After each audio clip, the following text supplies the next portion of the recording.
One, two, yeah. 1, 2. 1, 1, 2. You're only getting one side in that, Kev, just that one. I'm only getting. Or is that right? Maybe I'm just looking. 1, 1, 2. I would see here on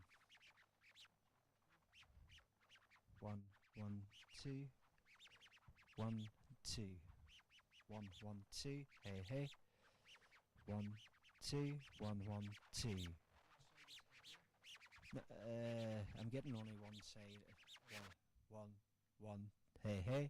It came there a minute ago when you were speaking. It must be coming through one of those mics here. Yeah, I'm getting two left and right from this, but not from the radio now. 1, 2, only one side, but I'm getting two sides from the. Hey, hey. 1, 2.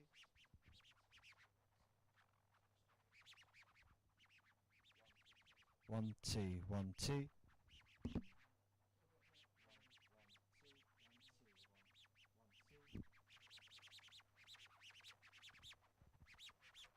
1, 2, yeah, yeah, 1, 2.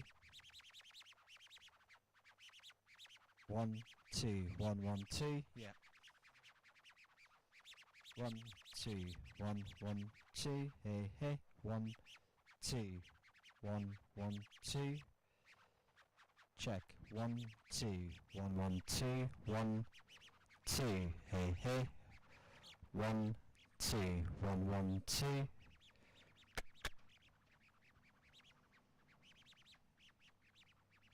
1, 1, 2. Mute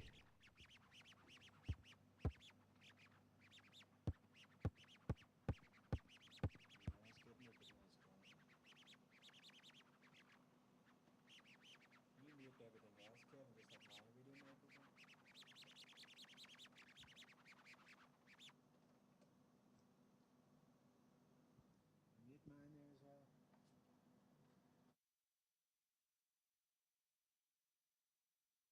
I got 1, 2. 1, 2. 1, 2, 1, 1, 2. Hey, hey. 1, 2, 1, 2. 1, 2.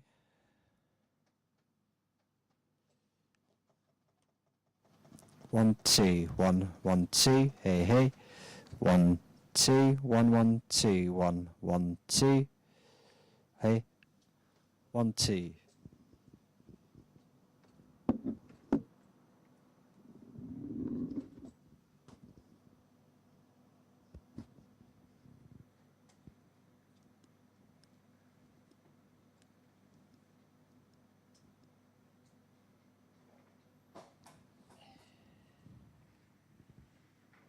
Where you could see come into OBS.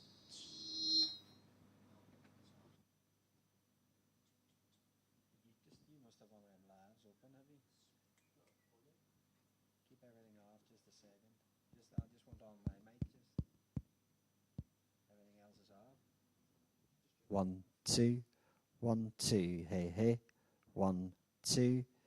Check. 1, 1, 2. 1, 1, 2.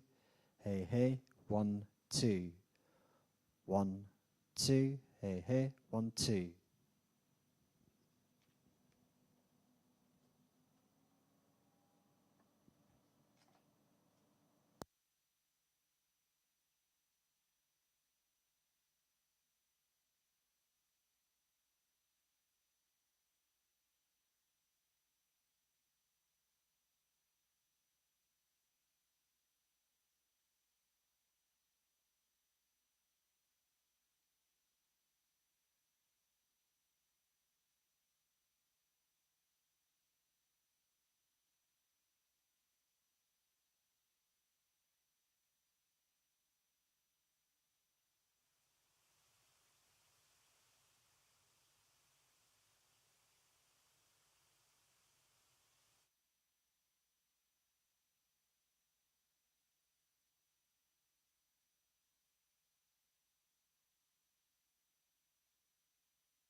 It's not.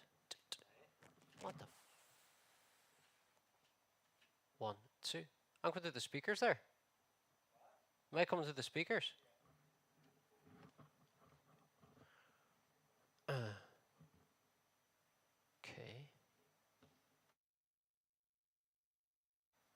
How is that even possible?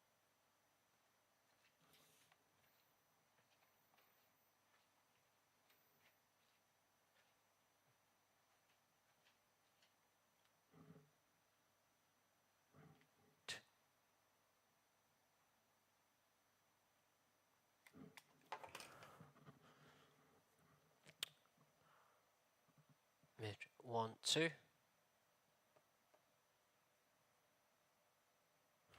1, 2. 1, 2. 1, 2. 1, 2. 1, 2. 1, 2. 1, 2. 1, 2. 1, 2.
2. 1, 2.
One, two, 1, 2.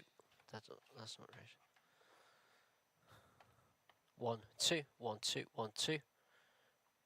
Uh-huh. Okay.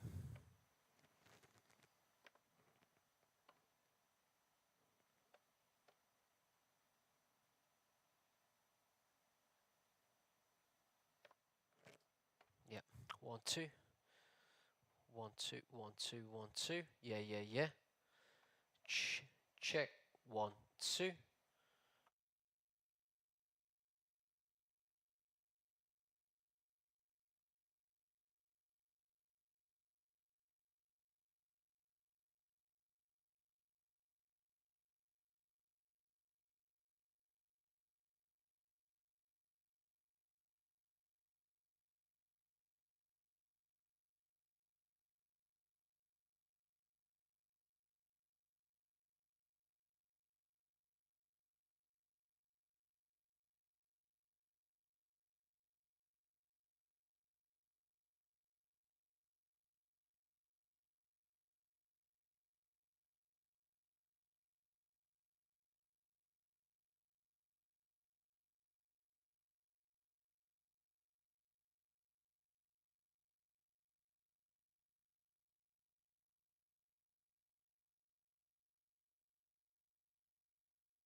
Hello, good evening everyone to Fermanagh and Omagh Decides, organised by the Ulster Herald and Fermanagh Herald. Would also like to say a very warm welcome to our 11 candidates up on the stage here. We'll come to them in a minute, and would like to welcome everybody, ladies and gentlemen of the audience, and also those watching via YouTube on our various social media platforms. This is our first Fermanagh and Omagh Decides event, and tonight we'll be looking at all the various issues covering not only the Fermanagh and Omagh District Council area, but also perhaps on a wider level also. We're going to examine, first of all, the economy, cost of living crisis, electricity, food and fuel costs, and all those various and very important issues. The next area that we'll cover will be infrastructure, and that will include a look at the A32 between Omagh and Enniskillen, and also the A5 between Aughnacloy and Derry, which obviously goes through the area covered by Fermanagh and Omagh Council, and of course the various potholes and myriad of other difficulties that roads present on a daily basis. We'll also be examining council business and the workings of Fermanagh and Omagh District Council during the past number of years, and the various controversies and all like that have arisen from time to time, and I'm sure our panellists will have something to say in relation to that. And equally important, and we've saved perhaps the best to last, or the worst, depending on how you view it, health services, including the difficulties at the Southwest Acute Hospital in Enniskillen, and obviously GP services throughout the district, and the many, many challenges being faced on both those fronts. So before we begin, I'd like to go through the various candidates from left to right. The first one we have is Mark Ovens of the UUP, a former advisor to Robin Swan. He moved to Fermanagh in 2017 and is a first-time candidate. Not a first-time candidate is John Coyle, first elected to Fermanagh and Omagh District Council in 2014. He's from Balik and has a keen interest in rural issues.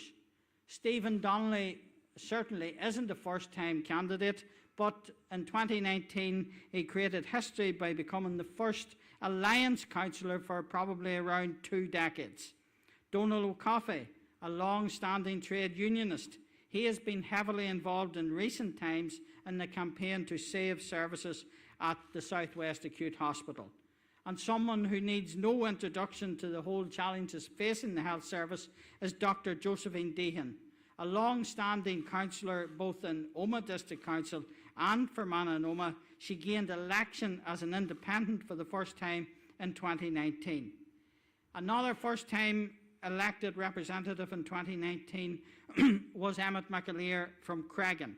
He was elected as an independent for Mid-Tyrone as an anti-gold mining candidate.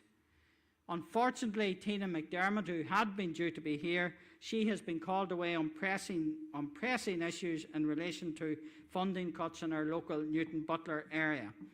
Eamon Keenan, another trade unionist, a shop steward, he's a strong advocate for proper pay and improved working conditions.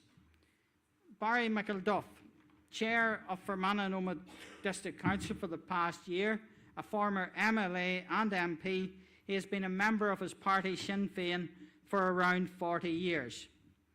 Somebody who wasn't about 40 years ago, Aaron Elliott. Aaron, of course, is the youngest of our panellists, I do believe, at the age of 23. At the moment, he's a case worker for one of my former colleagues, now DUP MLA, Deborah Erskine. And finally, Cathy Dunphy. Spent a number of years working as an environmentalist and social activist in New Zealand. She has now returned home. She is a native of Omagh, and she is one of a number of independents seeking election at next week's poll. So a round of applause then for all our candidates.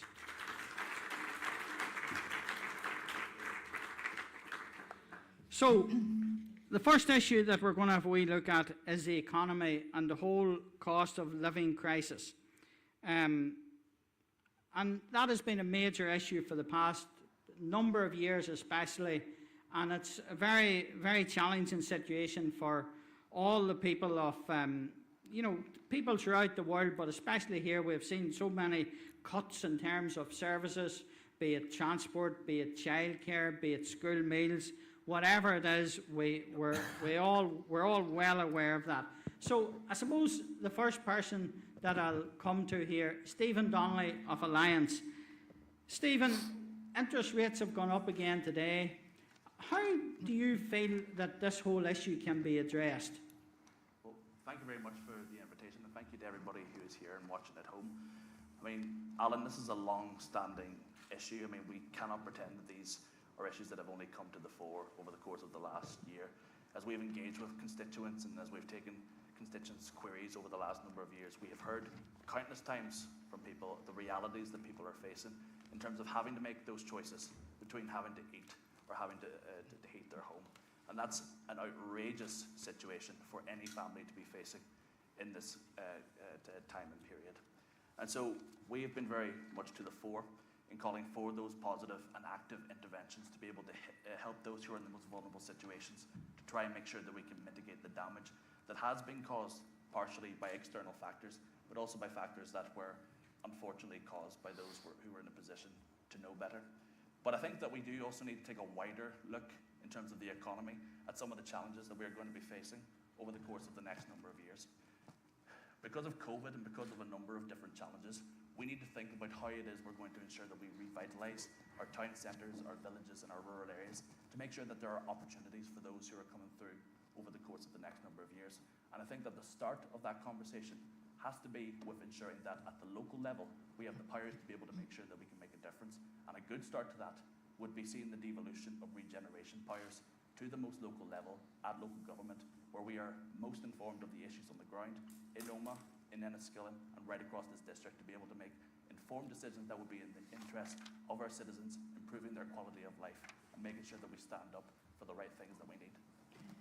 Thank you, Stephen. Eamon, you're a shop steward, and we've seen a rise in the number of people. The nurses have been on strike, teachers have been on strike. I suppose in the private sector it's more difficult to go on strike, but give us an idea of the thinking behind people going on strike and how difficult it is for people to do that, and the situation that they face that motivates them to go out on strike. Thanks. Yeah, well striking it's never an easy option. It's not always the first option, but at the minute it's a necessity. Inflation's through the roof. The cost of living's through the roof. Companies are making massive profits.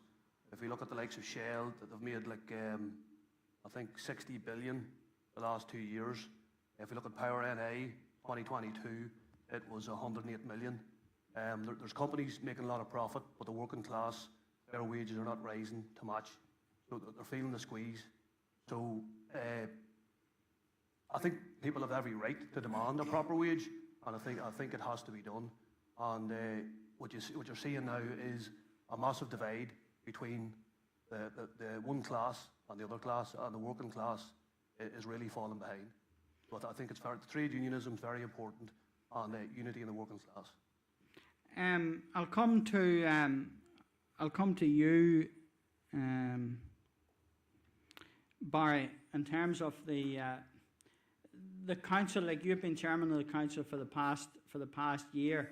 Do you feel enough has been done at that level to try and help people? Because I know we'll come to this later on in relation to the rates, but people are out there facing such problems, and I think there's a feeling that maybe the Fermanagh and Omagh Council and all councils haven't done enough to help them. Okay, thanks, Alan. One thing that I was pleased that the council actively did prior to Christmas was secure permission from the Department for Communities to ring-fence a £250,000 anti-poverty fund, and there's a whole series of measures there. I suppose in a debate like this, I'd be keen to look at the remits of the council. It's on the website of the council. What does a council do, by way of community services?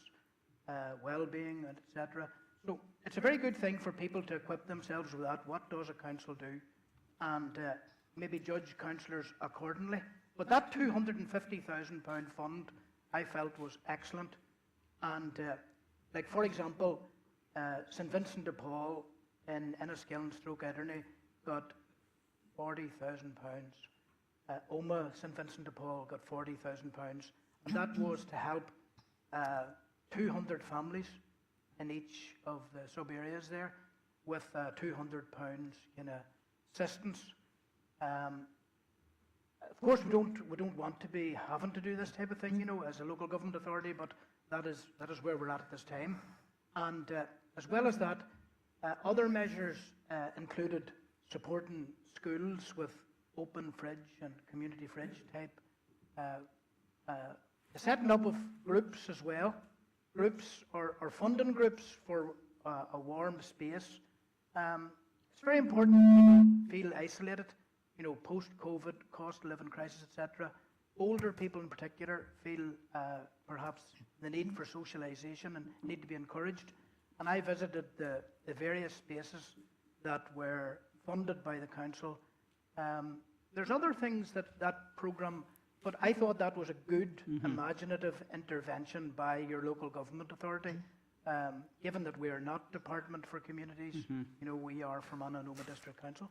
I'll come to you, Aaron, in relation to this, and I suppose the problems with Stormont, a lot of people will see them as exasperating the situation. But as a young person and as a member of the DUP, do you think enough has been done to try and address the problems at both a council level and at a regional level as well? Well, I suppose at a local level, first of all, Barry mentioned it there, you know, the warm spaces initiative that the council has run, and, you know, the opening up of halls in rural villages, you know, across the council district, you know, the likes of Derragonley and rural villages, as well as, you know, buildings in your main towns in the county, you know, provides a place during the day, not only just, you know, it's a warm spaces initiative, but it also tackles, you know, problems such as rural isolation. You know, initiatives like that go a long way to helping with those problems as well. In terms of on a bigger regional basis, there is, you know, some of the cost of living issues have come from the pandemic. You know, the money that was spent by governments to fund the likes of, you know, your job retention schemes, that money had to come from somewhere. That came from increased borrowing, the impact that's had on inflation, and as a result, you know, you have pay disputes because, you know, no matter what a pay award is, when inflation's at 10%, it's very difficult for any business or public organisation to meet that. And so a big thing too is that the Barnett formula from Westminster in terms of what money comes to Northern Ireland also needs to be looked at, so that there is enough money to ensure that our public services have the resources there to match. Like, as I say, inflation was a unique problem with the pandemic. We'll come back to, we'll touch on that point again. Cathy, I want to ask you because I suppose I don't know the history of everybody in the room, but I know that you have worked in New Zealand, and I suppose we here feel that a lot of our problems are unique to ourselves and we're maybe not really aware. But in terms of the comparisons between your previous experience over there and here, how do you feel, you know, are we worse off than many other places, or are we, I don't think we're exaggerating, but how do you feel about that? Well, I think the issues that you're touching on at the moment are felt worldwide, and when we talk about a cost of living crisis, we often forget that the cause of this is corporate greed, and greed in general, and we often just forget to mention that. It's happening in New Zealand and it's happening here, but the differences from when I left New Zealand and what I'm finding here is that they have, be they bureaucratic structures and difficult things to get around in politics, they still have a functioning system where people plan ahead strategically. Here we have no transparency of the money coming into the public services and going out.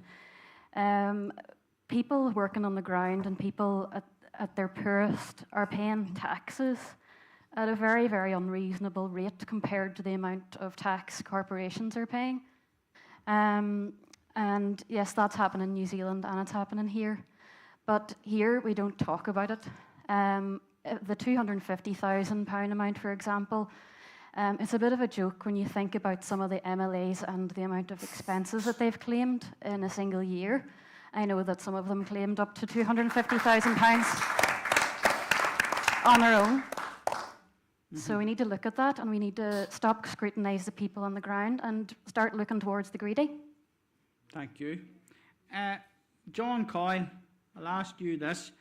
Like Barry mentioned there about the council's package of supports that was announced last year. But do you feel that the council, in their efforts do you feel that they're doing enough? Because fair enough, 250,000 is a fair amount of money, but for a council that's, bringing in, 41 million in terms of rates, and I know a lot of that's going on services. Do you feel that it's sufficient, or is it just scratching the surface, or could you do more to address the problems being faced by people? Well, thanks, Alan, and welcome to our north, since I'm the only candidate from this constituency. So, no, look, the 250,000 that the council gave out, was to help the most vulnerable in our society. DFC, in the cost of living crisis that has happened, we have rural dwellers that were suffering, and the council did step up. Now, we would like to give more. Probably not our statutory remit, to help, in larger sums, but the council and the councillors knew that we had to play our part because we knew our constituents were suffering. With Stormont again, it is important that it is back up and running, that we have elected ministers in place that can make a decision. In our local economy, we are on low wages. We have to increase, that to help people to sustain this. It is not fair, and it is totally unfair that costs are going up, and there is no help. We have Westminster at this minute in time doesn't seem to care, and with the budgets that has been set last week, is going to cripple. And again, it is going to affect rural West, high proportionately more than people elsewhere in the north of Ireland. We need, the council will be there to help, and we as an organisation have fantastic staff, and we will do our very best in helping everyone in our community. Mark, you're somebody here who has experience of the workings of Stormont.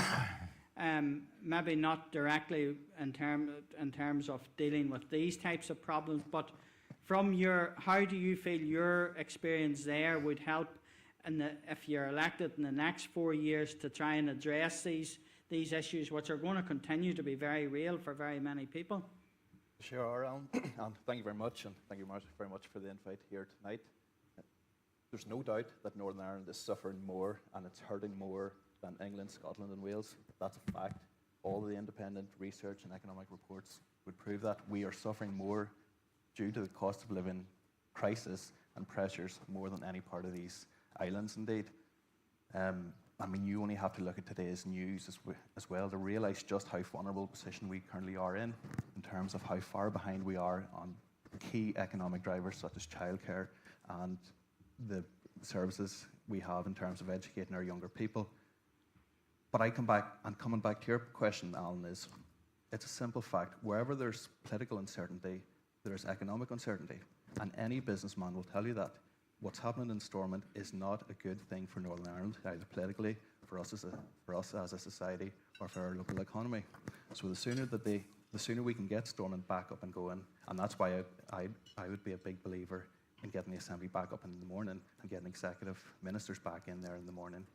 Because my concern is, for as long as this continues and the stalemate continues, the position's just going to become gradually worse and worse. And there's people, real people out there, and real businesses are suffering at the moment. So until we can get a grip of ourselves and pull ourselves up by the bootstraps and learn to govern ourselves, my concern would be we're going to be in for a much more difficult time in the months ahead. Thank you.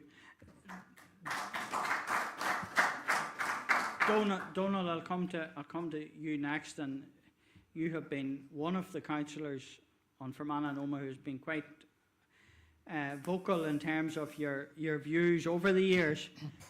What do you think of what has been said here so far about this issue? Are we just filling time here, or are we making any inroads into trying to get an answer to, the problems that people are facing? Well, I think that what's been said really doesn't match the scale of the problem which we're facing. £250,000 in the programme that was given money to the council. It's welcome. It's great that we're putting money to food banks. It's great that we're giving money to charities. But the reliance on food banks and charities to actually feed and clothe people at this time is a disgrace. The amount of money that's been made by multinationals, I think hopefully Councillor Dunphy at some point, Kate Dunphy has said correctly, it's been led by absolute corporate greed. The number of billionaires in the UK increased by 20% since the COVID pandemic. The wealth of the billionaires in the world has increased by twice as much. We've got a global system of industrial scale tax evasion, and no one wants to talk about that. Workers, meantime, are genuinely suffering. You've inflation of hit a peak of 14.6%. It's not coming down at a very, very fast rate, but interest rates are coming up. People are going to be paying even more on the mortgages. So there's real suffering out there. We're seeing our public services collapse. And even the sort of measures that we have seen, for example, in the 250,000 that Councillor McElduff stated there, we had to fight in that council. It was independent support, so that not more than 50% of it went into research, because originally the proposal was for us as a council to actually find out what's causing the cause of poverty rather than dealing with the poverty. So we had to fight to bring back a budget which actually put more money into frontline services. But obviously the way to change things is for government intervention, like a socialist vision is what I have, but for working class people, the answer is to get organised, get into a union, and force through collective action, improve payments from those who can well afford it. Corporate management have never had it so good, so it's a time for workers to come and struggle. But as we see today there's a strike in Bangor where the police have been called out to the picket lines because of management is calling them in. So anything the workers are trying to do to secure an improvement, we're finding it being cut out from us, and the law is being used to undermine basic and fundamental human rights. Thank you. Great job, Donald. Thank you. Josephine, you're a GP by profession. I'm presuming that you see the hard end of the difficulties that people are being facing, because when they're facing them, the GP is often the first person that they go to. Yes, well, good evening, ladies and gentlemen. It's great to be here to join in the debate on really key issues that are facing our community. And thank you, Alan, for your invitation. Yes, indeed, I do see it in my surgery day and daily. The cost of living crisis is severe, and it is something that is faced by all sections of community, not just people who are on benefits, but also working families, including families where two partners are working. This is clearly unacceptable. There is no pressure like financial pressure where one can't make ends meet. Totally unacceptable in 2023. I see problems that people have with stress, with depression, people driven to the brink of suicide. So something has to be done. So what is the answer? Well, there's an old mantra in politics. It's the economy, stupid. If you can get a thriving economy that will produce lots of well-paid jobs to a population of highly trained, highly skilled individuals, then this community can thrive. And unfortunately, in the Fermanagh and Omagh District Council, we have been severely neglected in terms of economic development. Now, the new super councils do have limited powers in the economy in terms of support for business and business growth deals, but it is not enough. And ladies and gentlemen, my fear is that we have seen bad times, but we ain't seen nothing yet. We all hear about the punishment budget, about departmental budgets being slashed. So the support that was given to the council by the Department for Communities, that support is not going to be there. The education budget, the stripping out of essential services to children and families may not be something that we can rely on in the future. So Fermanagh and Omagh District Council should engage partnership working to boost our economy and create well-paid jobs. Thank you, Josephine. Emmett, last but by no means least on this particular one, you'll be further up the in future. But I was going to ask you just in relation to I know you live in a largely rural area where transport public transport especially isn't a real option for a lot of people, and that's obviously why everybody has a car. But this isn't just confined to food and and fuel and home heating oil and that kind of stuff. It's also about transport and the real difficulties that people are facing in that regard. Oh, absolutely. Yeah. First of all, thank you for the invitation and welcome everybody again here. Without a doubt, that goes without saying, I think, but it unfortunately, I think, does bear repeating when you hear the leaders of political parties advocating cuts and further cuts in rural areas, completely mindfully or thoughtlessly regarding or taking into consideration the abject lack of services that we do have here. And it goes across the board. And I know we'll be looking at infrastructure coming up, but when you look at rural resources, whether it's your primary school, your local bank, your local post office, they're all been ripped from the heart of the community, and lo and behold, it's west of the Ban and Fermanagh and Tyrone seem to be the first places to get it. Now, I was involved in the setting up of the Omagh Cost of Living Crisis Campaign, and through that, I've met a number and worked with a number of brilliant organisations. And again, it's unfortunate that, as previous councillors and previous speakers have said, that these organisations do exist. But the likes of the Omagh Uniform Exchange, the various food banks that we do have locally, and again, the Omagh Independent Advice Services facility, and I know they have a sister branch in Enniskillen too.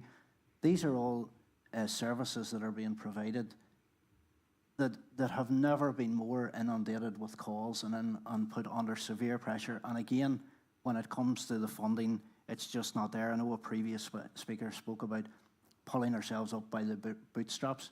Unfortunately, some people can't actually afford laces, and that's the reality here. So I think we'll hear, no doubt, further down the line about getting Stormont back up and running. A lot of these issues pre-exist, the demise of Stormont, and I think that needs to be widely recognised as well. We've met with and tried to hold the likes of the utility regulator to account in terms of the rising cost of some of these services. But again, it seems to be another toothless body that has no power, no authority, and when we have pressured or we have pushed for someone to take action, unfortunately that hasn't been forthcoming. Thank you, Emmett. That completes our discussion on that issue, but if there's anybody in the audience would like to ask a question just before we move on to our next subject, which will be infrastructure, please feel free. There's two over there, just for yeah. If you give us your name and then ask the question. John McCluskey from Rusley. I read in yesterday's Belfast Telegraph something, if people didn't know it already, they certainly know it now. The writer has a 2-page article on health services. And he refers to Rusley as being ground zero. It is the most serious. John, can I just stop you there? Yeah. I don't know if your question appears to be about health services. Yeah. Is it about health services? It is, because yeah, we'll come back to you on that because we'll be coming to health services a wee bit later on. Thank you. And there's somebody in the front there, yeah. Yeah, I have a question for all the main parties, and I suppose in recent times, the aim of the Sinn Féin and the DUP. I take the microphone there just because it means people at home can who are watching can hear you. Because we've been talking about the economy. I'm from just outside Enniskillen myself, Nigel Moore. I'll address it at all, the 5 main parties though. Not one of them has had a strategy to do anything about the economic situation in places like Fermanagh and South Tyrone and the Omagh area. Fermanagh's population is only a fraction of what it used to be. Whenever we ask for roads infrastructure, jobs, health service, anything, it's always down to numbers. It's a rural population, there's not enough people, we can't have that. But why can't we have it? We can't have it because of the history of this area. We can't have it because we've been neglected by everybody, by the Irish government, the British government, by the local parties. We're always the last in the queue. What we need is a vision. What we need is a strategy. If you take a place like Letterkenny, Letterkenny used to be a very small town. At one stage over the last 20 years, it was one of the fastest growing small towns in Europe. That was because the Irish government made a decision to do that. That could be done here. If there was political will and a strategy put in place over the next 20 or 30 years, there's no reason why this place can't boom. We've got very educated people, very intelligent people, people who are willing to work hard, but they're not given opportunities. If they want an opportunity, what do? They leave. They go to Belfast, they go to Dublin, they go to London, they go to New York, they go to the West Coast, wherever. If you stay here, what can you do? Our opportunities are limited. But the point I want to make is, it's a very difficult situation. There's no easy solution. But you don't hear a vision. You don't hear a strategy. It's all, oh, it's terrible, isn't it? And blame the other side. And one side blames the other, and it's back and forth. But then behind closed doors, they're all great friends. And they've got their nice, well-paid jobs. They've got their good pensions. So they have. They know as long as they keep the conflict going between the two sides, they'll always have votes. Yeah. It's a cushy number. Thanks. But we don't want that. What we want is the people of this area to be looked after. We want jobs and prospects for our kids. Okay. Thank you. Very briefly, I think we've two at least want to make a comment on that. Thank you for your question. Had to cut you a wee bit short there, but thank you. Aaron, do you want to respond to the gentleman there? Yeah. Briefly. Obviously, there's Stormont, and as you mentioned, a strategy for there. There's a lot of stuff that can be brought through local council that currently isn't. You know, you look at Fermanagh, what's one of the greatest potential market areas for Fermanagh? It's the tourism industry. I don't think there's enough being done at the minute to promote that. You know, I've been speaking to people on the doors, and there's a lot of anger. You mentioned Letterkenny and the investment and support it got. People and motorhomes in particular, it has been brought to my attention, are bypassing Enniskillen altogether and are heading to Donegal and other areas like that, where, you know, the council currently don't have facilities to capitalise on that. You know, you could have 20 or 30 caravans in Enniskillen on a weekend, and they'd go up the town, they'd spend money on our high streets, and there currently isn't anything to capitalise on that. Do any of the... Yeah, very briefly. If we'll just wait for the microphone a wee second. Tourism is great, and obviously we all know what Fermanagh has to offer in the surrounding area and everything else. But it doesn't always lead to a particular great sort of, I suppose, this thing of trickle economics and downfall and loads of high-paying jobs. We need more than that. We need the government to bring jobs in education, in new technologies, in IT, and things like that there. Because if you go to Belfast, you go to Dublin, you go to London, you'll find people from Fermanagh and Tyrone working in those areas, making good money, paying their taxes wherever they are, spending their money wherever they are. Now, there are people doing it here now because they're able to do remote working. Thank you. But we don't have the infrastructure and everything else that we need, you know. Barry, I think I'll come to you, Barry. Eamon, John, Everybody seems to keep your answers quick because we want to move. We have a lot to cover. Barry, go next. I think Nigel made good points. Just on tourism as one potential. Recently in Enniskillen, there was over 200 American tourism agents gathered in the one place. They visited Dubai last. They're visiting Portugal next.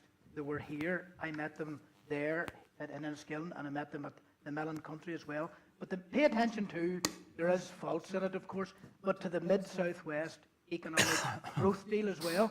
You know, the elements of that, Nigel, I think, you know, you should get closer till, for example, the directorate in the council that is exploring the economic potential of this area and would welcome your ideas. Right. You know, participative democracy is very, very important. We want to hear from the like of Nigel. And tourism as well, Omagh and the Sperrins, Fermanagh Lakelands, we need to develop the products. And in respect of Omagh and the Sperrins, there's untapped potential. Here there's a quite mature, and in the Fermanagh side, there's a more mature tourism development. But the Sperrins for, you know, mountain bike and all those types of things that we're very familiar with, all the potential that it holds. But the Mid-South-West growth deal, I think you should, for example, Nigel, take a meeting with the council about what has taken place there, engineering proposals that are taking place, because engineering at the Omagh end and in Fermanagh is very, very integral to the economy as well. But my thing is, if you have something to say, speak directly to the council because you have something to offer. Thanks, Barry. Eamon, quickly. Thank you. Yeah, well, very interesting you should say that. I would agree that west of the Ban been very, very little investment and no vision. And I would say that is because we're dictated by the party leaderships based there. But one thing that I have been trying to push through the council the last 3 years is an initiative called Community Wealth Building. And what that is, well, Preston City Council have already done it, and it was actually, they took it from a guy called Joe Guinan in Detroit. Detroit went down after the motor industry failed in the 80s, 90s, and they started this community wealth building. Preston City Council have done it. They're now the highest paying wage, the highest wage city outside of London. But basically what it does is you've got these anchor institutions where public money's coming in. But for Fermanagh you would have the South West College, you would have the SWA, you'd have Waterways Ireland. So they would come to an agreement to pay the living wage firstly, and only to use local contractors through the procurement system and to source from local areas. So what it does is it brings the living wage up in the area, and then there's competitiveness for the wage. So it reduces the extraction of the profit from the wealthy, and it creates a wee economy locally, and it does expand businesses. And Preston City Council is a good example of that if you look it up.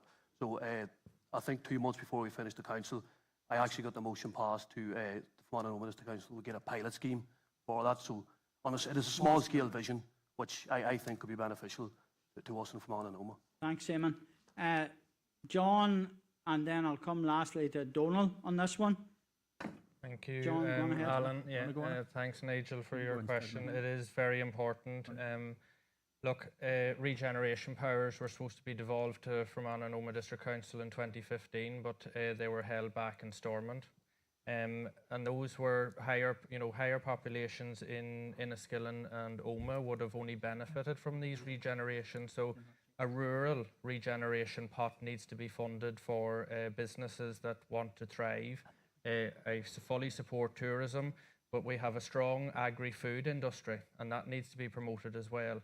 We have to have, satellite, if we have a computer company that wants to set up in a rural area, there has to be a pot of money. And we have seen that Invest NI does not favour Fermanagh, does not favour Omagh, and we have been badly let down by economic government departments here. So they need to step up to the plate. We were promised 800 jobs in Enniskillen in 2016, I think it was, and they never materialised. We need action, and people like yourself that has knowledge and experience in this, of ways that we need to work together and get people jobs and improve the local economy so everybody flourishes. Thank you, Eamon. Emmett, go on ahead. Yeah, thank you.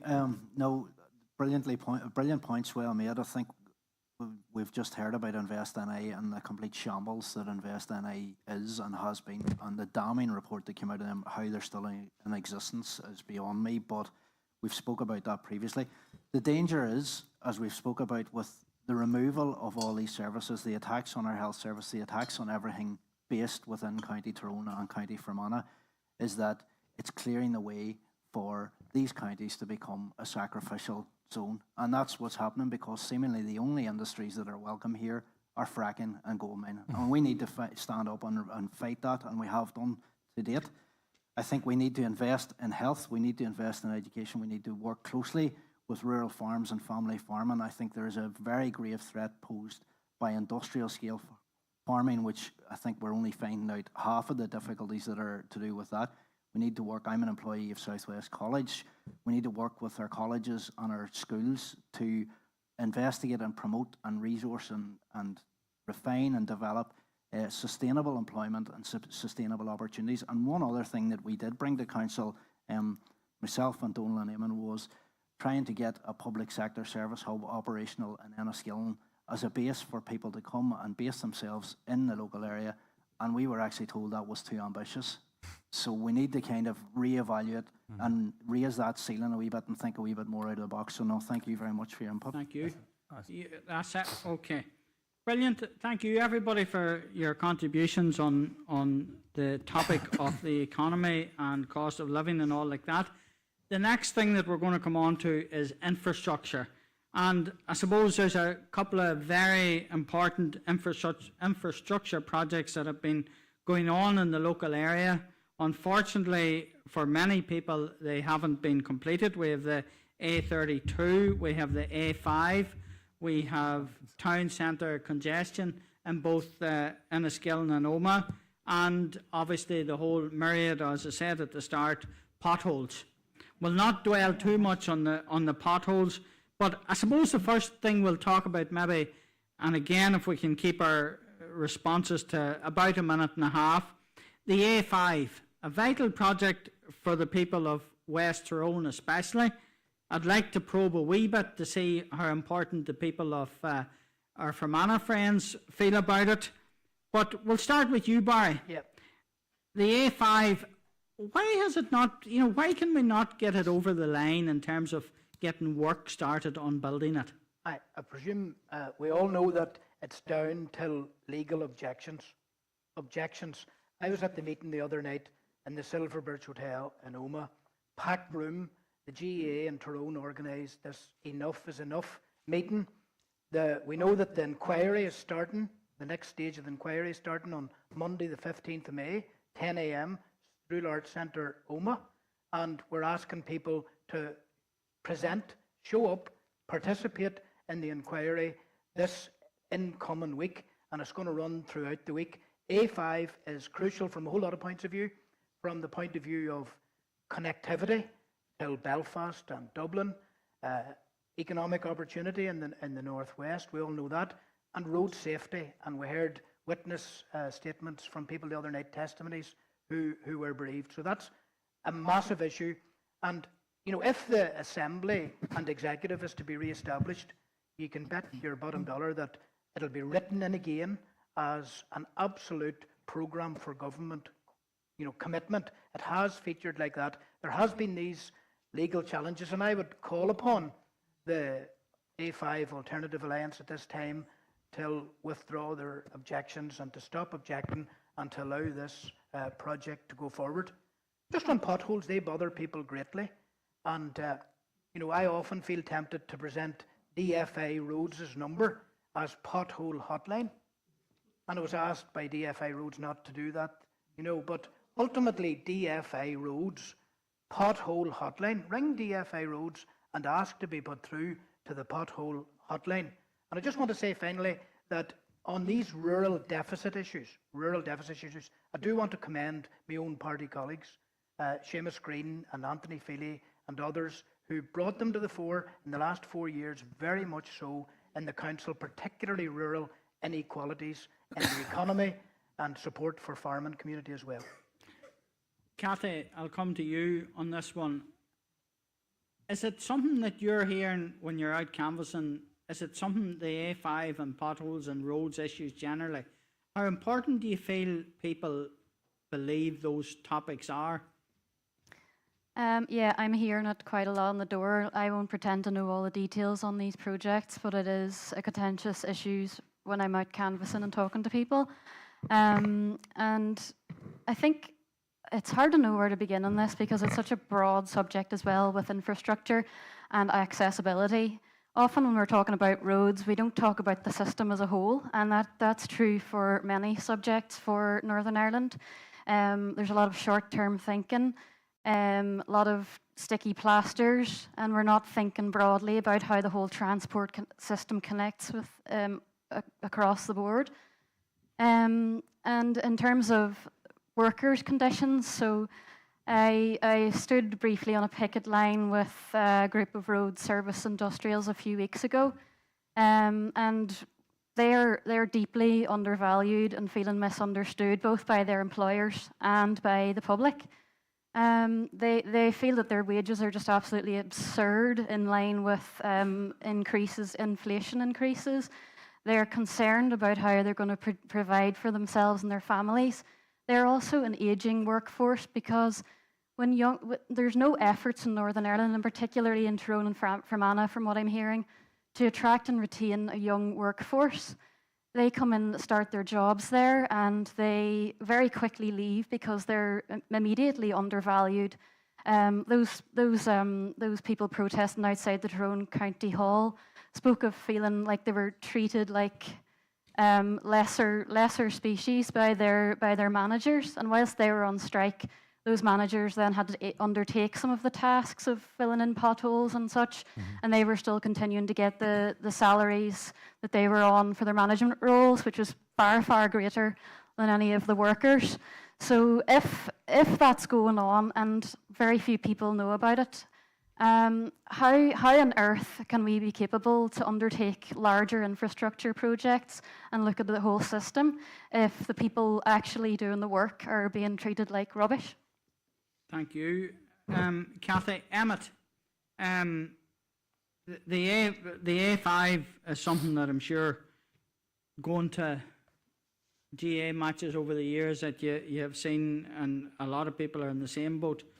But the amount of deaths that have taken place on that road, and the amount of deaths that have taken place on so many roads locally, is it all down to the infrastructure, and what difference do you feel better infrastructure would make in terms of, improving that and saving lives?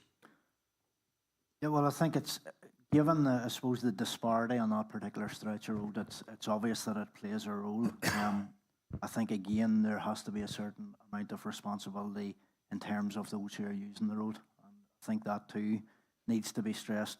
People who are under the influence, people who are overly tired, people who are careless drivers. And I met a careless driver on my way into work this morning on the wrong side of the Omagh Cookstown Road, who only I was doing a reasonable speed, I could have been wiped out myself. But obviously that when you're talking about something like this, and your heart absolutely goes out to all of those families that are affected, because no matter what any of us say, and if the road was started tomorrow, it's not going to bring their loved ones back. I think the dangerous thing about the A5 that I've heard in recent times is that the blame for the hold-up seems to be being pinned 100% on those who have objected to it. Now, those objections wouldn't be upheld if they didn't have grounds.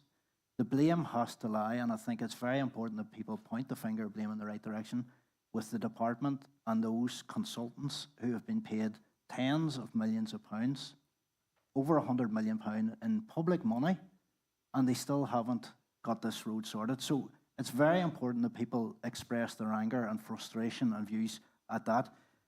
I think I suppose a more cynical person than me would be calling out maybe why those parties that are shouting about the lack of progress on the A5 or the removal of services from the SWA or the lack of progress on the Stroll shared campus are the same parties that have been in government for 25 years and that have overseen the progress that has been made or lack thereof. So I think we need to be mindful of that too. But I do think Kathy's 100% right. We have to look at the bigger picture. We spoke, and I invited into the West recently to address council in terms of actually reintroducing rail to this part of the country, which was disgracefully removed a number of decades ago. And following that presentation, we saw firsthand how achievable that would be and how realistic that would be. So we need to look at the bigger picture here too. Thank you. Thank you, Emmett. Aaron, I'll come to you in relation to a party that has been in government for quite a lot of the last 20 years or so, and I know Barry sitting beside you and Sinn Féin are in the same boat, but do you feel that the DUP has failed the people in terms of not, alongside Sinn Féin, not delivered the A5 and the major infrastructure projects that we need in the West? Well, now, the last number of Department for Infrastructure ministers that have held that portfolio, as far as I can remember, aren't DUP ministers. You know, at some point, you know, as Barry said, there's legal challenges in that with the project at the minute. You know, if they were there then, you know, there's very few, you know, sorry, lost my train of thought. You're okay. You know, there's nothing to say, even with ministers in place now, as Barry said, that next Monday, the legal challenge is being heard again. So, you know, delays with that project, it's not, you know, they're not, if you know, the return of devolution will not resolve that problem in the morning. Mm-hmm. Barry, quickly, just before we move on this particular subject, I know you want to get in. Martin McGuinness, in his lifetime as Deputy First Minister, totally committed to the delivery of the A5. I saw it, I heard it in meetings with Irish government officials, with everybody. Chris Hazard, Conor Murphy, John O'Dowd came to the council and said, we need people's voices to be heard at the inquiry. We need those in favour of the A5 to be heard at the inquiry. And finally, there was a really, really important statistic put up the other night in the Silverbridge Hotel. It said that the A4 stretch from Ballygolly to Dungannon, since the dual carriageway has been developed there has been a 97% reduction in road deaths. Mm-hmm. That's why we need the A5, and we need it as quick as possible and without delay. Thank you. Donald, I know, I suppose the A5 maybe from a Fermanagh point of view isn't as crucial as it is from a Tyrone point of view. I might be wrong in saying that, just throwing it out there, but in terms of that, but I suppose more specifically the A32 and the fact that it goes from Omagh to Enniskillen and is a vital communication for people going to the SWA a lot of the time in very traumatic circumstances. You know, answer the first one first about the A5, but more specifically, how can we get the A32? Because it's not a great road either. No. Well, first of all, obviously the infrastructure, the roads infrastructure in this part of Northern Ireland is historically poor. The roads budget, my understanding is that's been funded by half as much as it would have been in equivalent areas of England for the last 25 years or so. And the cumulative impact of that is really why we have such poor roads generally. The one thing, of course, with the A5, I don't know the full case of it, but I do know that, as Councillor McAleer said, you know, tens of millions of pounds have been spent on consultants on a project that hasn't proceeded at all, and now we're back out again, and it's another example of Stormont, inability to deliver anything really. The issue around A32, again, Councillor Deehan here has been a very major proponent of the importance of that in terms of providing connectivity between Southwest Acute Hospital, and hopefully it will remain an acute hospital, and the hospital in Omagh. But obviously, you know, we're seeing services coming out of our area and hospital services, and the infrastructure not there to accommodate people. There was an article, I think somebody referenced it there, talking about trying to get from Rosslea on a bus service to go to your hospital appointment in Altnagelvin, and it's nothing less than cruel. And the idea that, you know, it's all to do with this lack of any sort of plan. There is no plan. there's so much could be said. I just want to say one thing.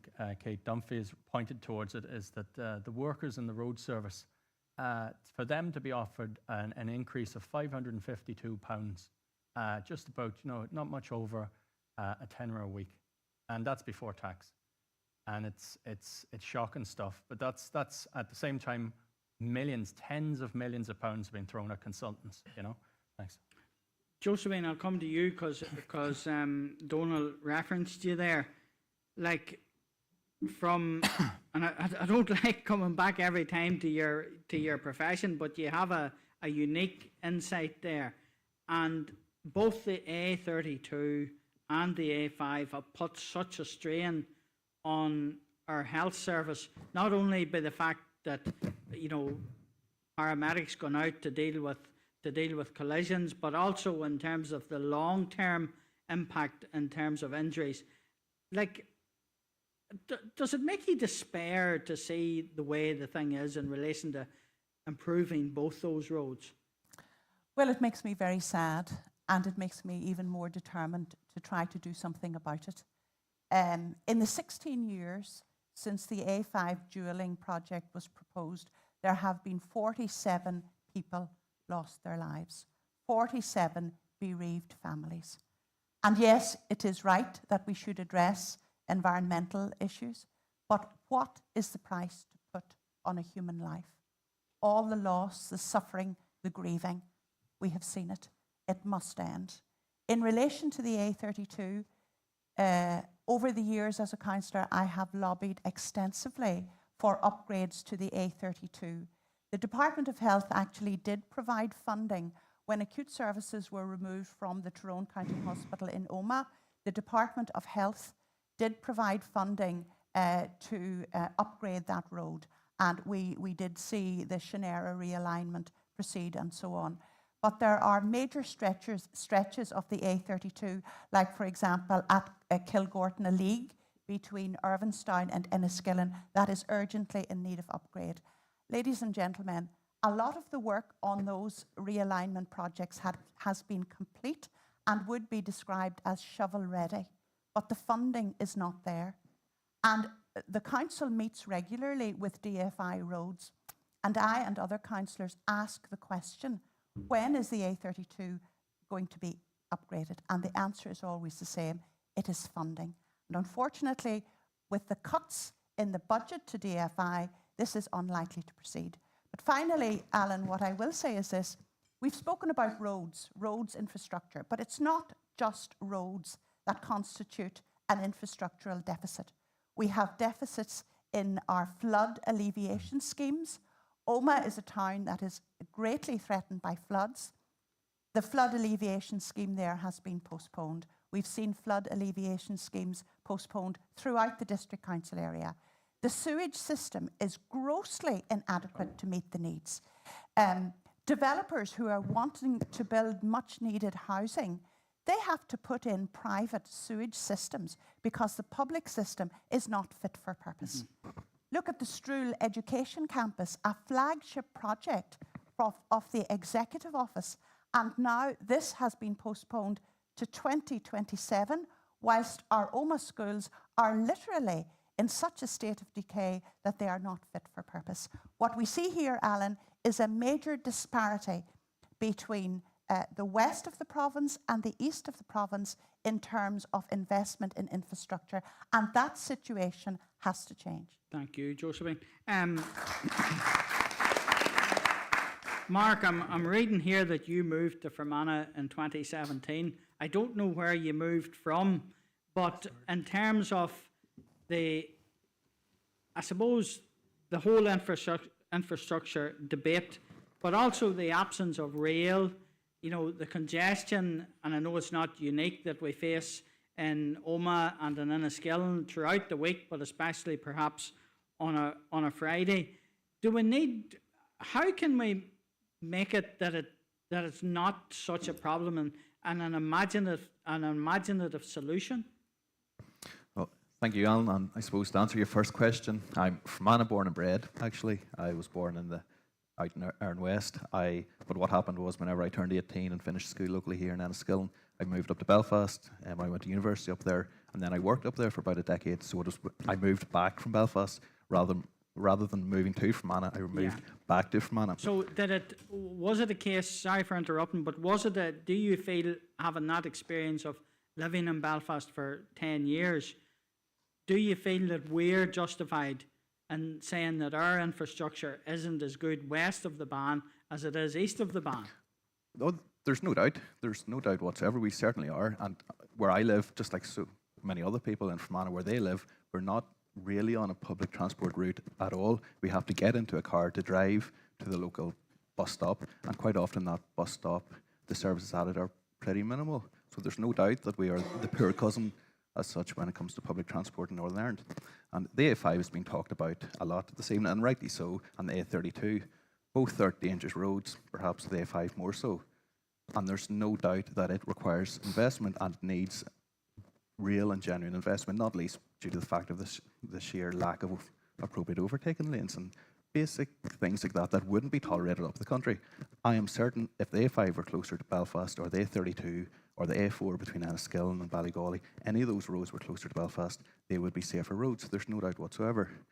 But in the case of the A5, there's the public inquiry, as has been referenced before, so we need to let it run its course, and hopefully it'll come to a conclusion sooner rather than later, and we know where to move from. But the point about capital projects, and the A5 has been mentioned a lot, but there are a lot of other projects, perhaps minor compared to the scale of the A5, and one that comes to mind is the Enniskillen bypass. And you mentioned, or you touched upon, congestion in Enniskillen, which is a significant issue for the people of the county generally.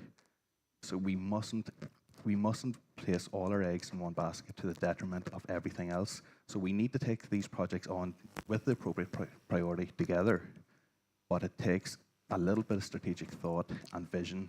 And I don't want to sound like a broken record, but again, in the current state of public finances and the chaos that they're in, I'm not at all surprised that the people out there are absolutely squandered with the state of our roads. I mean, you only have to look at the Republic of Ireland, you only have to look at England, Scotland and Wales. The state of our roads locally would not be tolerated there either. So until we get a little bit of multi-year funding and the appropriate people and resources on the ground, I would worry that, I don't see much light on the horizon just yet, and that's a big, big problem. Yeah. John Coyle, and then I'll come to you, Stephen, finally. John, I suppose, well, there's been various ministers that have not signed off on the A5 for various reasons, but we talk about infrastructure like that, but do we maybe need to look at rail as an alternative, or is that just pie in the sky? Forget about it's going to cost too much. Well, Alan, thanks. No, rail is an option on the table now, because we have a climate crisis and we have to hit our net zero targets by 2045, 2050. So we, for to get us as rural dwellers, into out of our cars and into more environmentally friendly modes of transport, we have to provide the railway here, and it has to come up into Omagh and Enniskillen and on into the northwest, into Donegal and on into Derry, Londonderry. My own, if I can say just about the A32, it is vitally important. It's in my own constituency, and I raise it every year on year with officials and to push on. A5 is vitally important, and fully endorse the public inquiry that's going to be next week, that making people have their voice heard on this issue, because enough is definitely enough, and the campaign is playing a blinder. Our own minister, Nicola Mallon, when she was there, said that the Enniskillen bypass and congestion needs to be addressed in our main town here in Fermanagh, and when the A5 is built, hopefully that will take large congestion out of Omagh as well. And infrastructure, like Councillor Deacon said there, no investment in NI water for a number of decades, and it is, sewerage industry. If we want families to come and live in our villages, towns and villages, there isn't the infrastructure. And I have been lobbying hard for broadband in rural Fermanagh, and that is another vital part of infrastructure so that people are living here have access to internet. Thank you, John. Eamon, I'll come to you. You maybe thought I was going to forget about you. No, thanks, Alan. No. I was going to before I start. I was going to ask you about, every year the department presents a lovely booklet to the council, and they put in, and the first line in it is always, due to funding constraints, we're not able to provide the same service as previous years. Yeah. And we know the problems. The A5's not built, the A32's not built. You go along every road in the country and it's in poor condition. Who do you feel is to blame for all of this? Because somebody has to take the responsibility. Well, nobody wants to take the responsibility, and that's the way it's been in this part of the world. If you look at Stormont, 40% of the time that it's been in existence, power sharing, it's been down, it hasn't been working, hasn't been operating. But there's nobody sitting at the wheel, and it's always the promise of let's get Stormont up and running and we'll sort it out. But it never happens. There's more wastage. RHA, I think it was 490 million of taxpayers' money wasted when it was running. It was 100 million give 2019 to golf clubs of COVID support money. It's the wastage. 4.6 billion in the last 2 years has went to Ukraine to fight a war. I know some might say it's outside our remit, but there's money there. The money's there. It's the wastage and the lack of a plan, the lack of a foresight, and the lack of a political will to work together. What you do find is the local government, especially from Omagh District Council, is we're fighting stuff that's outside our remit, but we're doing it anyway. And the reason we're so good at it is because we've got a diverse set of elected representatives. You have independents who aren't afraid to push the hard issues forward. We don't care what minister has to go to. We're not protecting our minister in Stormont, whether it's health, education. It doesn't matter. That letter's going, and we're raising the issue. There's no distraction politics. There's no one side or the other. And that's the way the independents are working. And that's why Fermanagh District Council has been different the last couple of years, I would say. Yes, we've been working outside our remit. The hospital is a perfect example. Stormont wasn't there. It wasn't doing anything. FODC was the backbone, was the drive. The community was the driving force, and the councillors were pushing it forward. Thanks, Eamon. Yeah. Barry, just quickly, 10 seconds. I have to make this point. This panel isn't as representative as it should be. There's 15 Sinn Féin councillors, 9 Ulster Unionists, 5 DUP, 5 SDLP. Independents have 6, smaller parties and independents have 6. 5 of them are on the panel. Yes. 1 representing 15, 1 representing 9, 1 representing 5, 1 representing 5, and 5 out of 6 independents and smaller parties. So I commend the Ulster Herald. I commend the Ulster Herald, Fermanagh Herald, for organising this. But this is not a representative panel of the votes of the people. Of the votes of the people. It's not representative. Barry, hold on a wee second. You have to say that. Hold on a wee second. It'd be wrong of me not to say it. We take your point on that, Barry. We take your point. But hold on a wee second. No, just 2 seconds. The point about that, Barry, is that we organised it. Each of the parties knew, everybody knew on what terms they were coming here. There was 1 representative from each party and 1 representative from each of the independents. So the time to raise that wasn't now. The time to raise that was whenever the... I'm happy to raise it now. I'm happy to raise it now.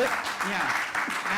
We can disagree. We can disagree on some things. We'll disagree on this that. Is not a representative panel of the people of Fermanagh and Omagh. Right. Not Fair enough. by far. We'll take your point. We'll take your point. We'll go to Stephen. Stephen, you every day when you're going out home to Clannabogan, you have to drive along the Dromore Road, and you probably have to sit in about a half a mile long of a queue. How frustrating is that? And do you feel that the council, like you can send letters all you want to the department about this road and that road, but it doesn't appear to make any difference? And Alan, I mean, the frustration is real, and I have to say, as a representative for Omagh, I have noticed even in the last number of months that the traffic congestion is as intense and as bad as it has ever been.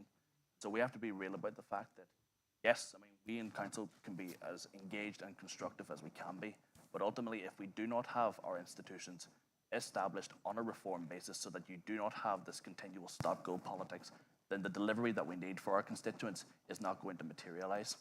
And at a local level, I mean, I take your point about sending letters. There has been some work done, positive work done on a cross-party basis to actually try and make progress in terms of engaging with the Department for Infrastructure to try and put in place mitigation measures, for example, at Garvaghey, in event of how dangerous that stretch of the A5 is, in terms of engaging with the department to ensure that when it's bringing forward proposals around the A5, that they have all their ducks in order so that they limit the scope for challenge from those objectors. But ultimately, yes, we have to make sure that we can get this across the line in the public inquiry. And I do have to say that it's important that when we talk about the A5, that we bring this back to where it is. Yes, it's about connectivity. Yes, it's about economic development, but fundamentally, it's about saving human lives. I was at that event in the Silver Birch earlier this week, and it really brought home to the fact that we are not statistics. We are people with families, people we care about, people who we love, and there were people speaking in that room that night who had lost the people that they cared about, lost the people that they loved. And so ultimately, this has to be about them and making sure that we do not repeat those instances where people have lost their lives by making sure that we do have the safe road infrastructure in place to make sure that we do have that potential to live in a much safer society. Thank you, Stephen. Okay, that's everybody has got an opportunity. I'm going to throw it out to the audience very, very quickly because we're tight on time. Nigel, I know you'd. Yeah, okay. Go on ahead. Wait till you get the microphone. Reggie Ferguson. I'm a businessman from Enniskillen. Very interested in the point about infrastructure, and yes, the A5. Absolutely hope that gets made up as quickly as possible, and the A32, also the A4. Yeah. To see the count. I mean, it's all the same. We're all in the same constituency. There's a lot of people who've been killed in that A4 road, that Brookborough road. So that needs to be, the council should stop talking about things they can't change. You can't deliver United Ireland, and you can't change the Windsor framework. That's not your remit. So please, concentrate on things you can change. You can change infrastructure. The railways, yes, a great point. We should really go after that. And there's a local airport there, sitting there. Don't have to build it. Owned by the council. Why not look at it? Why not try and get that into some sort of use? But the thing is that the way Northern Ireland is run at the moment, I don't see any reduction in VAT. I'm a businessman. Or income tax. There's more money being paid by the British government every year, according to them. And where's the money going? You know, the system isn't working. The senior civil servants can't deliver. So maybe super councils should try and aim for more services and more responsibilities for themselves. So, ladies and gentlemen, a very interesting discussion tonight. But, you know, as John F. Kennedy said, don't ask why, ask why not. It really, the money should be there somewhere, from wherever we can get it, from the EU, from the British government levelling up. We can't just take these pat answers from senior civil servants anymore. Our lives, our children's lives, our grandchildren's lives are at stake, and infrastructure is a seriously important part of the future of this part of the world. Thank you, Reggie. Anyone else just at the moment before we move on? Yeah, okay. Nigel, make it quick. Just talk into the microphone and make it quick. In relation to what Barry was saying and complaining about the representation of the panel, I know we're going to be talking about health after this, right? But I made a decision myself as a voter that because none of the leaders of the parties turned up to support the campaign for the hospital, I won't be voting for any of them, right? And I am extremely disappointed that there isn't as many independents or other people available to vote for as there are people to be elected to the council. Because I think anybody in this region that votes for the main parties at this point is a fool. That's all I've got to say. Well, you made a point there now about the main parties allegedly not turning up to support the leaders. Okay, so right, okay. Well, Well, I think the councillors and independents here and candidates do matter, but I take your point. Does anybody want to respond briefly to any of those two? I want to say one points? thing. Go on ahead, Barry. I'm glad that Reggie mentioned the A4. Really glad, because the council does have a working group that kind of fell dormant. And again, in the absence of my colleagues, I'm going to say that Anthony Feely kept that on the agenda once the A4 cross-border inter-council group more functional, in the same way there is a cross-border group for the A5 involving 5 councils. So that A4 group, see at the AGM, those who are elected will be presented with representation on partnership, and there's an important council working group to be developed as the A4 one. It needs to meet more regularly, and it's a really important piece of infrastructure, and I'm glad that you introduced it in the context of this debate. Okay. Emmett? Yeah, just very briefly, I suppose, to touch on 2 things that were kind of mentioned. When you're talking about infrastructure, obviously, and we've seen the increased importance of it post-COVID and post-lockdown, that broadband provision and mobile phone access, it's not only non-existent here, but in places that it was strong, it seems to have deteriorated. So that is something that we're pushing, and personally I have been pushing in terms of the broadband working group that I was a part of. The second thing being, and I think it was Councillor Deehan mentioned this, about private developments and the adoption of those and the services and infrastructure within them. And previously in council, we had an issue with Gallia Shore and Enniskillen, which Councillor Coffey, myself, and a number of others were working on. On the canvas, Shergrim Grove and Omagh is another one of those that really the disappointing thing, and the reason we got involved was to see planning that took care of place and people. And we're finding very much that that isn't the case. There's a failure on planning here now, be that council planners, DFA, that it doesn't seem to take into account either the place that things are being located in or the people in that area. So there are things that definitely need to be redressed looking at the bigger picture. But before I come to Donal on this, Emmett, the council now has responsibility for planning. Yep. They can put in place whatever conditions they like to address those kind of issues. Why are they not doing it? It's 4 years now. I know a lot of these developments were built prior to perhaps perhaps the planning was delegated to council, but yeah, well, I think there's 2 issues there. I suppose one of them is, and there are members of the planning committee, so I don't really want to be talking out of turn, but my impression or my interpretation of it is that very much certainly from the unelected side, there seems to be a priority in pushing things through planning. So it's more about getting things done, either approved or rejected, as opposed to looking at the quality or the quantity of what's been presented to people. And the second thing being that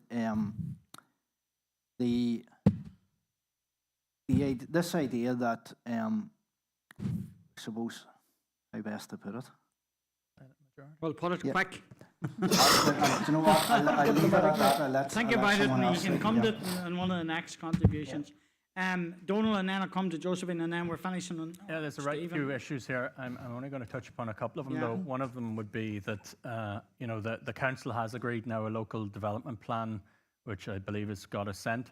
But it should be noted, and I'm going to make it public tonight, that the day before the very first meeting of that, I was told by someone we wouldn't be changing anything. And that was both me and myself and Emmett McAleer. And that's the way things happen, So business as usual. As Emmett has said, this is about facilitating big developers. We've got a planning policy which allows developers to sell houses which aren't even connected to the sewage system. We've got a Victorian system of infrastructure for sewage in Enniskillen where there are 12 CSOs which are constantly overflowing. It's been known about for decades. No one's done anything about it. The River Erne is absolutely polluted. There's an area of it where you can just basically, the waters, there's a sediment, a substratum, which is occasionally drained with a massive suction device. This is what's happening, and again, nobody wants to know about these things. We're inviting people to swim around the Enniskillen, and the department, the Northern Ireland Environment Agency, I've got correspondence in. You cannot swim in any non-designated points around anywhere for the and only in designated points 3 days after a heavy rain. That's because there's so much surge going into the water. Yeah. And then when you check it out, there's no designated spots anywhere in Fermanagh and Omagh. So there's nowhere we're supposed to be swimming. You know, that's the sort of things happening. Yeah, thank you. Stephen, Josephine, and I have to finish with Kathy. I'm sorry, because we need to move on. Make it as quick as you can. Yeah, apologies, Alan. I really do want to stress the issue of water infrastructure, because far too often it is overlooked. And in terms of Omagh, I mean, during an engagement that we had with Minister O'Dowd, I did press upon him the importance of exploring the possibility of getting an Omagh flood alleviation scheme, because with worsening weather patterns over the course of the next number of decades, that is going to become a greater threat to our economy, to the livelihoods of our people, and to our business community. And ultimately, that's something that has to be addressed. But I do just want to touch on one case example, actually, in my own constituency, because it's the human stories that matter in these instances.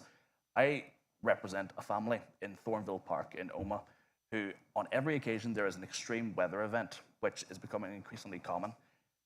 Whenever the rainfall comes down, sewage comes out through their garden, through their sink, through their shower, and that has a dramatic impact on their mental health, on their quality of life. So this is not an academic issue.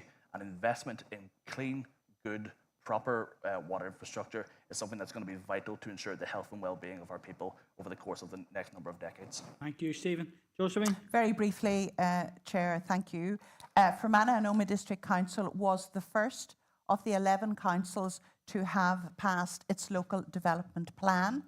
And in the next mandate, we will be looking at our local policies. I was privileged to be a member of the planning committee of the council in the last mandate. And I can assure you that whilst as a committee, we have to work within the planning policies, we as a committee worked very hard to promote development within the Fermanagh and Omagh district area, including the provision of housing. Housing need is real. And I welcome any businessman, any conglomerate, any group who are willing to come into our district council area and invest in housing and other major developments. But the point I was making earlier, in my earlier contribution, was that DFI have not invested in the basic infrastructure like water and sewage. And at present, it is the developer who will bear the cost of putting in place sewage systems that will serve that development. Now, there are, Chair, historic developments where the original developer has gone bankrupt, no longer in operation, and those unfortunate residents have to bear very considerable hardships owing to those infrastructural deficits. Going forward, that will not happen because we will ensure that the proper protections are put in place. Kathy? Yeah, I'd just like to pick up on Donald's point on the pollution of rivers as well. In Omagh, you walk around and there's litter all over the place and getting into the waterways. Now, a friend of mine in the DEA contacted the council and to ask what work was being done to resolve this, and the council said that that's not us, that's Northern Ireland Water. So they contacted Northern Ireland Water and they were told by Northern Ireland Water, that's not us, that's the council in Omagh. So, and that's, you know, that happens regularly. I'm sure others would have similar experiences of that, passing the buck and lack of accountability, which really needs to be sorted out. We need transparency about who's accountable for what. Thank you. Now, we have two questions. Make them, I don't want any answers to them. Just make your point really quickly because we really do need to move on. Alan, I just, first of all, want to thank Ray and the Ulster Herald and the Fermanagh Herald for hosting this event. I think it's a very important event. But I would like to ask if rerouting and to dealing with health, which is the elephant in the room for many of us who are here tonight. Would the panel have any objection just to redirecting the Well, we can cover, if people are in agreement, we can our next two things that we're talking about covering is the council as a whole and things around rates and that kind of stuff, and the GP services. I'm just very and aware SWA. that quite So a few if- people have to leave. Yeah, Can't be on that's the health okay. We committee. can, if Thank you. everybody's in agreement, Thank you very much. we can do that. Yeah, okay. Yep. Yeah, you were going to make the same. Yeah, okay. Right. That was actually more broader than what I expected it to be. So thank you everybody for that. But as our speaker there said, obviously one of the major issues is health and the services at the Southwest Acute Hospital, and obviously GP services at a primary care level. And I know that there's an awful lot of concern. So I suppose, Josephine, you're the GP in the room, and I suppose your views are extremely important. And I know that you came here from a GP Federation meeting.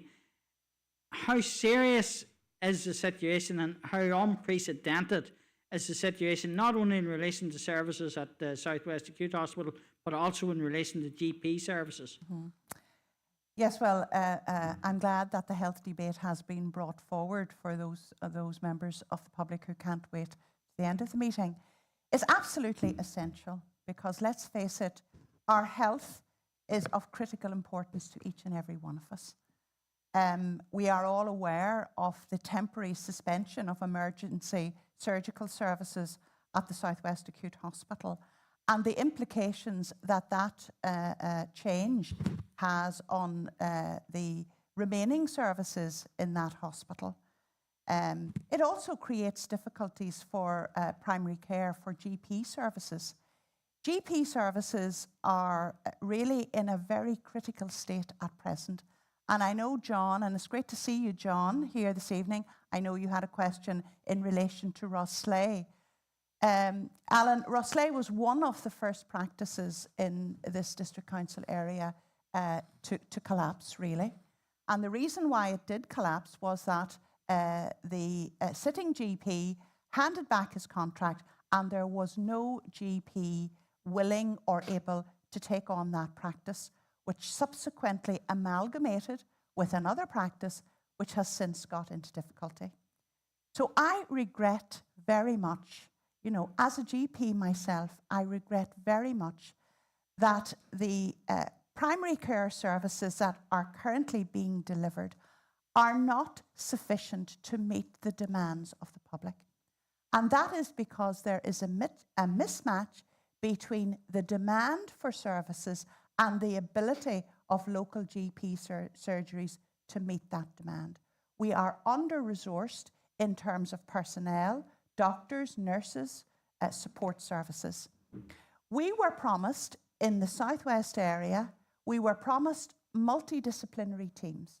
In other words, additional healthcare professionals like physiotherapists, mental health practitioners, social workers who would come into the GP surgeries and support the delivery of primary care.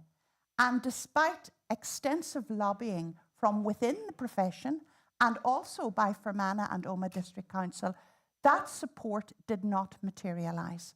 Unfortunately now, we have reached a crisis point. We are seeing more and more GP practices handing back their contracts to the Department of Health.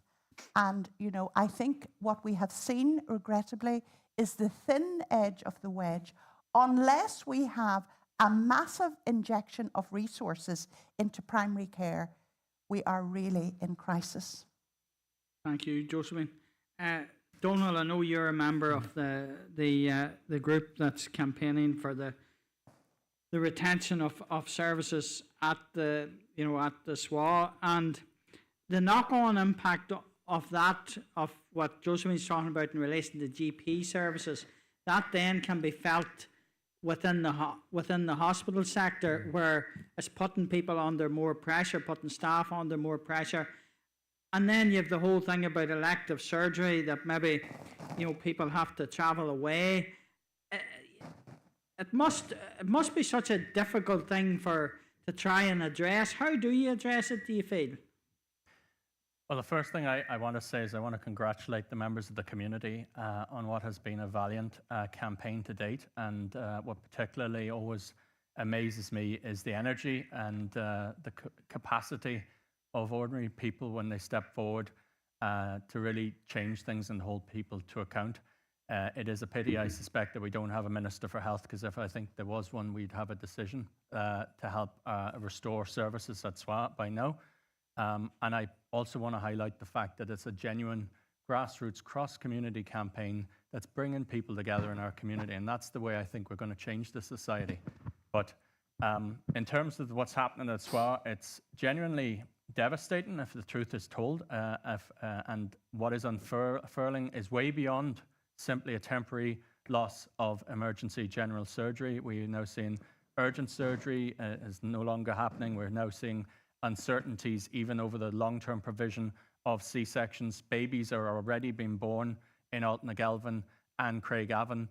We have, as we know, a crisis in our GPs, a crisis in our out-of-hours GPs, a crisis in our ambulance service, which is now like there was a leak of a document saying that they're going to transfer resources to the urban centres because they can't cover everything. And then we're also hearing the police are actually picking people up and directing them to drive themselves to hospital in an emergency. That's where we're left with.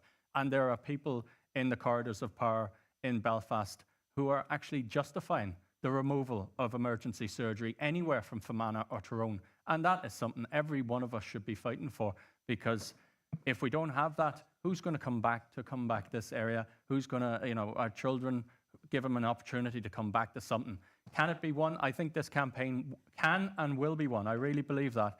And the thing that makes me think it's going to be won is the force, the material force that is the communities who've stepped forward. 30,000 signatures in 2 weeks. What the 5-point plan that's come through gives us at least some blueprint, and it's unfortunate that we haven't got full commitment from all the parties to it, but it gives us a step forward how we can, and the first point of it is the most important, that we need a commitment that the service will be restored. And if that was to happen, then the loss that is happening under the surface, you can see consultants like, if there's going to be a loss, I'm getting out to somewhere else, I'll have my career somewhere else. That'll stop. So we need a commitment from the highest level that there will be this restoration, because otherwise we're going to end up paying for a hospital for 25 years that's got nothing more in it than private sector work. And this is what's driving it. It's privatisation, and it's about bringing services back to Belfast and Altnagelvin and Craigavon, where the consultants can make more money and where the private companies can make more money. And that's been allowed to happen. It's been facilitated with the Bangor report, which all 5 parties signed up to 6 years ago. And I can remember outside the Killyhevelin, which was, I don't know whether they organised it in Killyhevelin for a reason, but I was out with my placard, hands off our hospital, Mr. Bangor, because it was clear then that this hospital is under attack, and we have to fight for it as a community. And whether I get elected or not, I'll be fighting that fight, and I urge everyone to do the same. Thank you.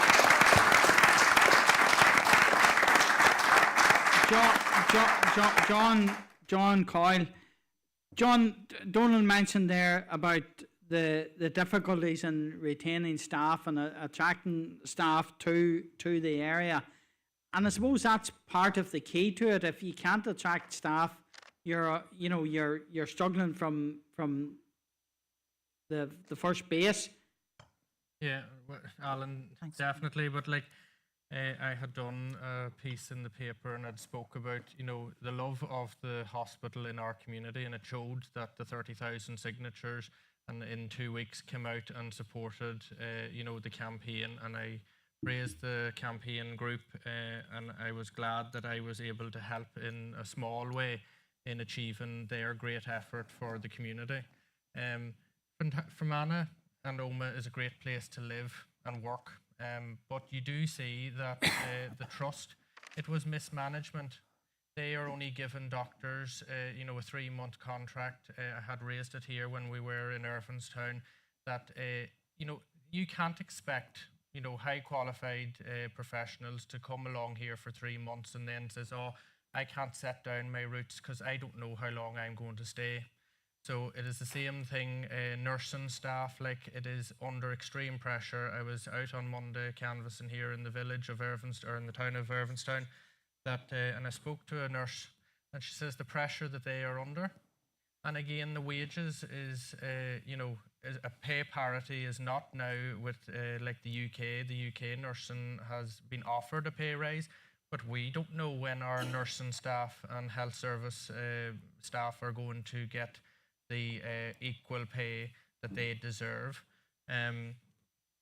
Myself, Councillor Blake was the first councillor that broke this story, and I think the SDLP has been driving force in representing the community, because the trust has been giving out misinformation. We have been challenging and making sure that they know that general consultant surgery needs to be brought back to SWA, and we're fully behind the campaign. We're not going to be treated as second-class citizens. We have heard so many scary stories that, they say, medical director says, oh, you get better outcomes for patients. I haven't heard that. We are getting secondary infections. People are taking longer to get back to work, and that there is not acceptable. Thank you, John. And we need to, look, I know, and Donald said, Ben Go report, look, we know that all hospitals, or every hospital can't have every service, but we need to talk. We need to get people into rooms and say, emergency surgery and things of emergency nature needs to stay in our area, and ENT needs to be moved back into Fermanagh because we have to travel for that as well. Thank you. Stephen Donnelly, I suppose your party leader has tweeted a number of tweets in connection with this, and has expressed views. How do you feel about it? Because I suppose coming from Omagh, you have to travel that wee bit further maybe too, but it's still a major issue, and the SWA is the main hospital for the Omagh area as well. Well, Alan, I should just stress that she hasn't tweeted in relation to this. She tweeted in relation to a particular matter that applied to Ards and North Down. Yeah. Obviously, in the west of the province and in County Fermanagh, it's an entirely different situation where you do have that rural dynamic, where you do have a situation where if you are in somewhere like Rosslea and you don't have access to a private vehicle, you could be spending 3 to 4 hours in terms of trying to access the vital health, 5 hours, trying to access the vital health care that people are entitled to. So as part of this, I mean, I certainly have met with the Western Trust to express the concerns that I have received in relation to this. And I know that relatively recently, Naomi Long and Paula Bradshaw met with representatives from Save Our Acute Services to hear some of those concerns. And I had a conversation with Paula today in which she confirmed to me that those concerns have been registered with the Western Trust, but we've yet to hear a reply. So we need to see the return of emergency surgery to the SWA. But more than that, we need to recognise that actually standing still and being where we were a couple of years ago isn't enough or sustainable in and of itself. The SWA occupies a key strategic position in this region. And actually the conversation and the question that we need to be asking in the context of restored devolved structures is actually what services can be brought to the SWA to ensure that it is sustainable, but it also to recognise that it has a valuable role to play in the provision of healthcare provision in Northern Ireland. And that's the conversation that I would like to be having. Eamon, obviously you live in Fermanagh as well. How important is it that this issue is addressed, and addressed in a way that actually reaches a solution that suits the people of the area? Because we all need proper access to health services, and we can't be travelling for emergency surgery. If you're in a collision in Rosslea and you have to go to wherever for emergency, it's very serious. Yeah, well, I've been out in the doors canvassing the last 2 weeks, and the topic that everyone's talking about is the health service. It's both the hospital and GP provision. We have to realise is since 1948, when the NHS was set up, it's been under attack. The NHS was a socialist institution and a socialist ideology for the people, for their health. Now, the people that are attacking it, and it's ramped up since 1980, and especially the last 10, 15 years, is wants profit out of it. They want to extract profit, public money into the private sector. That's what's happening. Now, in the case of then the hospital in Enniskillen, The community have said no. They've fought back. 30,000 signatures have said no, it's not happening. We backed it through the council, and we'll keep backing it, elected or not. Myself, I went down and met the Cuban ambassador. Seemingly we couldn't get doctors living in Enniskillen. And I league it from Lissenski, went down and met the Cuban ambassador, raised a motion in the council, and all of a sudden 4 doctors are available. And that process is happening now. That, you know, so things can be done if there's a will. If there's a will, there's a way.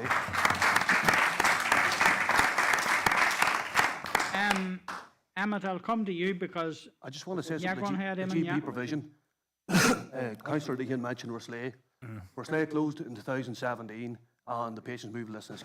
Newland Butler's only open 1 day a week, so we have 16,000 patients in Lissenski surgery. It's collapsed. The GP Federation now took it over. There was down to 3 doctors, which is actually totally against the guidelines. They're supposed to have a certain amount of doctors to so many thousand patients. That was way out there. It was dangerously ridiculous. So the GP Federation, Josie might know more about it than me, but I don't know anything about it. This morning, there's a local health committee in Lissenski and the surrounding areas. We've requested a meeting with the GP Federation that's in charge, and we want it resolved. People are phoning, they can't get appointments, they're waiting 2 weeks, or else they're just not getting them. It's not good enough. You either get better or you die. That's not good enough. And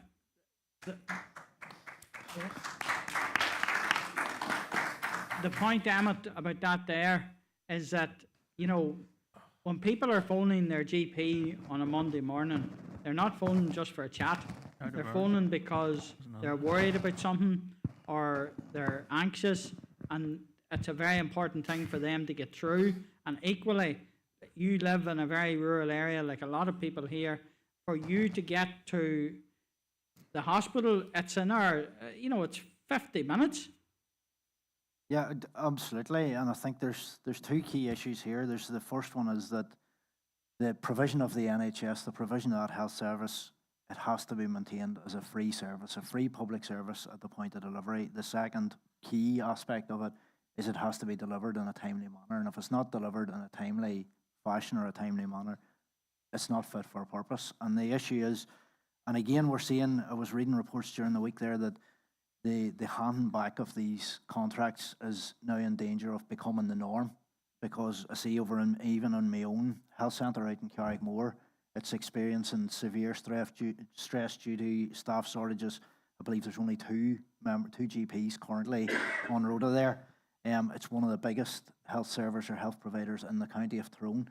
You know, I'm delighted to see the representatives of the Save Our Acute Services group here tonight, because like so many other communities, it's taken the people to get out and get active to actually drive some sort of change, to wake up those who are asleep at the wheel. You know, I got involved as a councillor 4 years ago because of the threat to people's health and people's well-being and experience. That isn't just physical health, which obviously is common part and parcel of any toxic industry, but it's the mental health and the mental stress that people are living in my area day in and day out. And again, in the last number of months and number of weeks, I've been contacted on issues such ranging from CAMS, mental health provision, to cataract surgery, from physiotherapy to occupational therapy, from ear syringing, access to basic GP services. And again, when you're looking at, you know, the fancy new health centre, the Omagh hospital that we have, the idea that people are ringing an hour, 2 hours on the phone, and then getting an answer message telling them to try again tomorrow, that's not fit for purpose. And it's, you know, God love the staff that are in there, because it's not the staff's fault. They're 100% swamped. One of the first things we did in 2019 as councillors, myself and Donal and a number of others, was stood on the picket line with health workers in the Christmas of 2019. They're still out. They're still demanding changes. They're not coming. And really, you know, it's not good enough. We need to see that parity of pay. We need to see massive drastic improvements. And just to put on record my support for the 5-point plan that the group has drawn up here. And, you know, every good wish to them. I think, as Donal previously said, with that volume of support, the people can't fail. Thank you, Emmett. Barry, we've been here before, and that's the unfortunate thing about it. We've been here before, both in Enniskillen and in Omagh. Why is it you're somebody with experience of being an MLA? I think you're possibly the only one here who's been an MLA.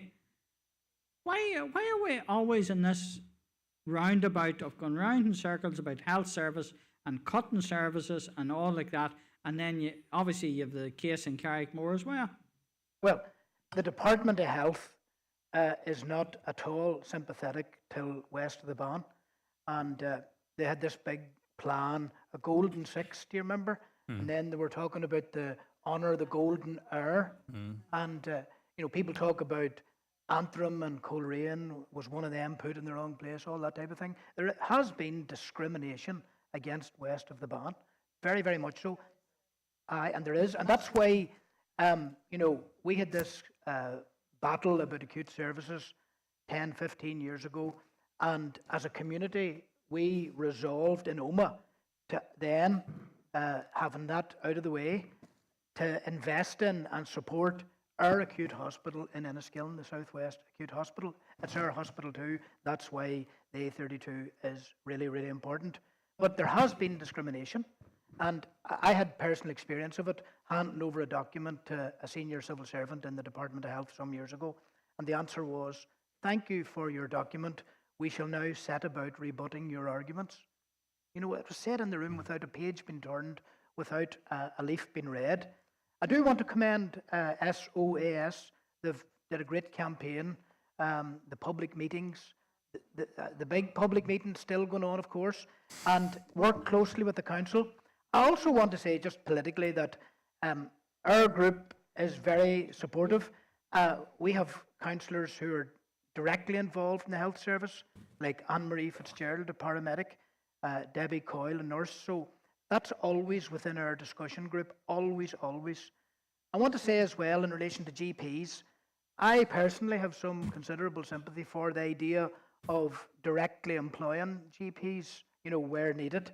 And the Western Health Trust should have taken over Rosslea at that critical point. That was a terrible thing not to have done. I want to commend people in Dromore Trillick. Michelle O'Neill was the health minister at that time. But the battle is not over. The battle is not over in Dromore Trillick. It has been, and Carrickmore, that developing situation. I agree that there needs to be multidisciplinary teams to support GPs, and there's also capital build requirements, because to roll out those MDTs, you need proper capital infrastructure.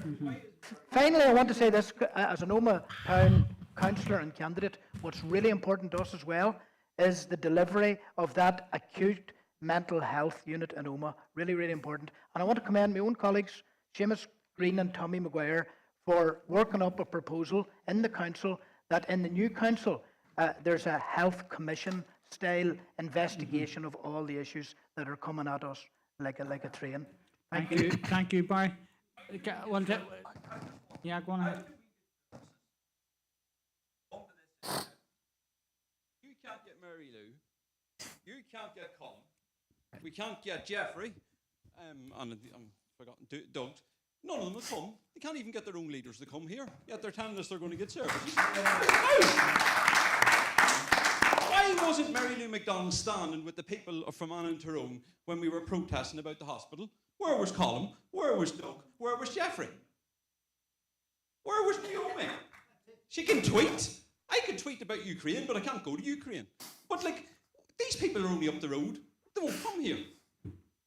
Think about that. All the voters, think about that. Before we take any more questions here, just for a minute.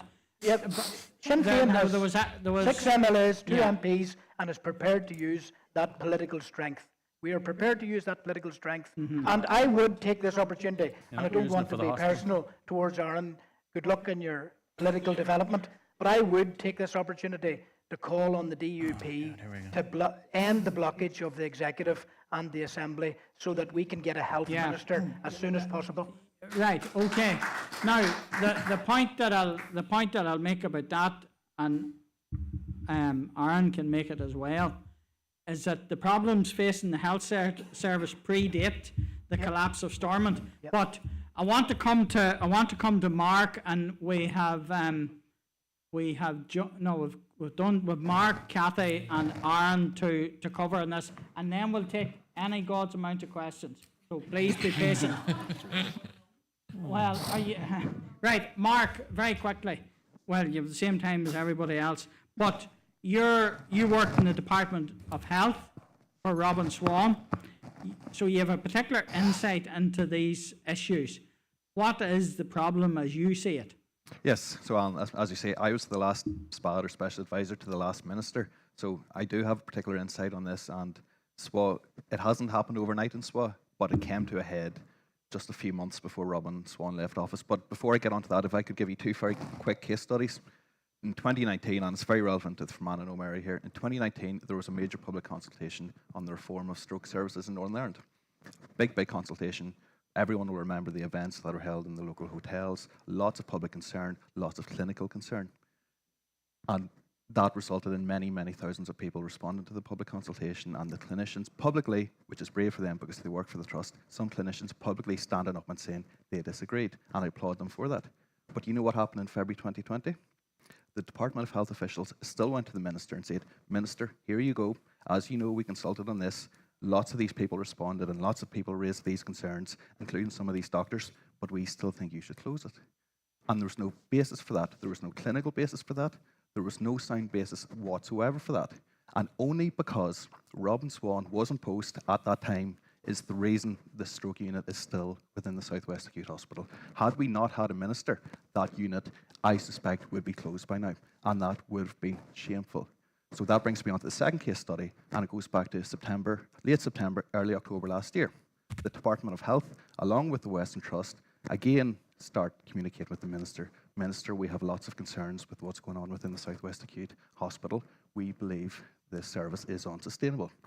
Robin pushes back and says, demonstrate, tell me how you believe it's unsustainable, and tell me how you believe if I agree to what you're asking me to do, which was to close the service, tell me how you can assure me and guarantee me and the local people of Fermanagh and Omagh how their safety is going to be maintained and all the associated issues. And they couldn't do it. So by the time Robin Swan left, and I think it was the 20th of October 2022, so last year, not a single one of his many questions had been answered. Not one. But yet what happened on the 17th of November, barely 3 weeks later? The Western Trust, in the absence of a minister, in the absence of any political or democratic oversight, the Trust, supported by the department, took a decision to remove that service from the South West Acute Hospital. That would not have happened in the absence of a minister. That would have not, I am certain of it, whether it was Robin Swan or whether there was a new minister in post, I am certain that any minister would have had the same concerns Robin Swan would have had at that stage. So there's one reason the service was withdrawn at that time, and that's because there was no political oversight. And that was shameful, and it's still shameful. And before... Yeah. Very briefly, Alan. Just before I came to this event here this evening, I had a meeting with the director of Royal College of Nursing and some of her top team. And she personally got to know well within the Department of Health. And you know what she told us? So every year in Northern Ireland, we train 1,335, I think it is, nurses and midwives. And you know what's happening now for the year that's coming? They've had to scrap 300 nursing positions. And you know why? Not because they're not needed, but because of the state of Stormont and because we haven't got a budget, because we haven't got a multi-year budget. The Department of Health simply cannot afford to train 1,300 nurses. And that, again, that's going to have a big impact in next year, the year after, but most importantly, in 3 years' time, whenever those nurses should have been graduating, they'll not be there. Thank you, Mark. Kathy, I'm unfortunately old enough to remember when there were mass protests on the streets of Omagh about retaining our acute services. Do we need to become more radical in terms of opposing these cuts that are being all the time proposed and suggested? Yes, and there's 2 points I want to pick up on. It's mental health and leading from the grassroots.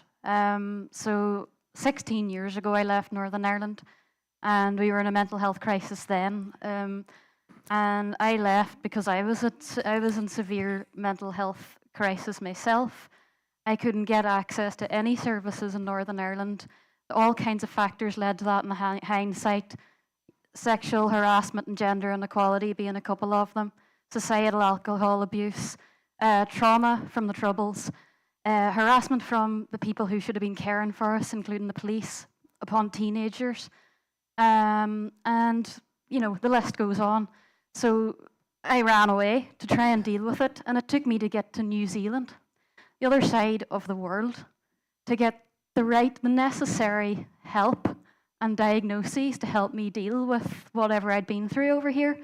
Whenever I finally came back here 2 years, naively thought things must be different here as well.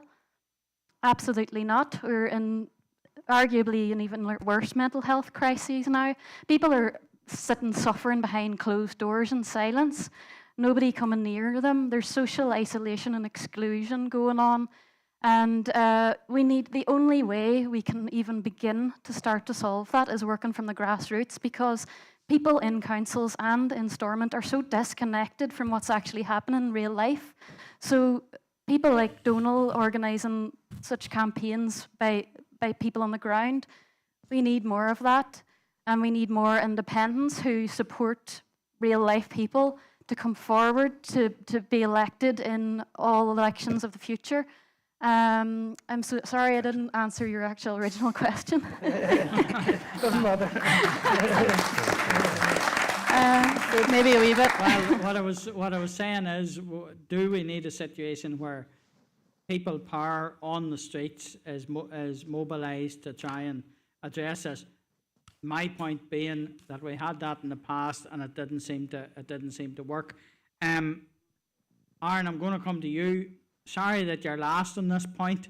It wasn't just the way it happens, but I suppose you have come under a wee bit of pressure because at the moment the DUP is out of Stormont for a particular reason, and people believe that if the DUP was back in Stormont, that suddenly we would have, everything would be better and we would have all these issues being addressed. Do you believe that?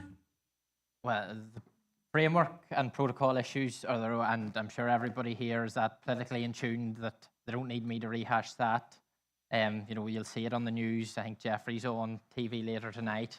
In terms of the health system here, you know, speaking as a young person, well, first of all, it appears to be, you know, the problems are recruitment and retention. You know, if you don't have the staff, the service can't operate.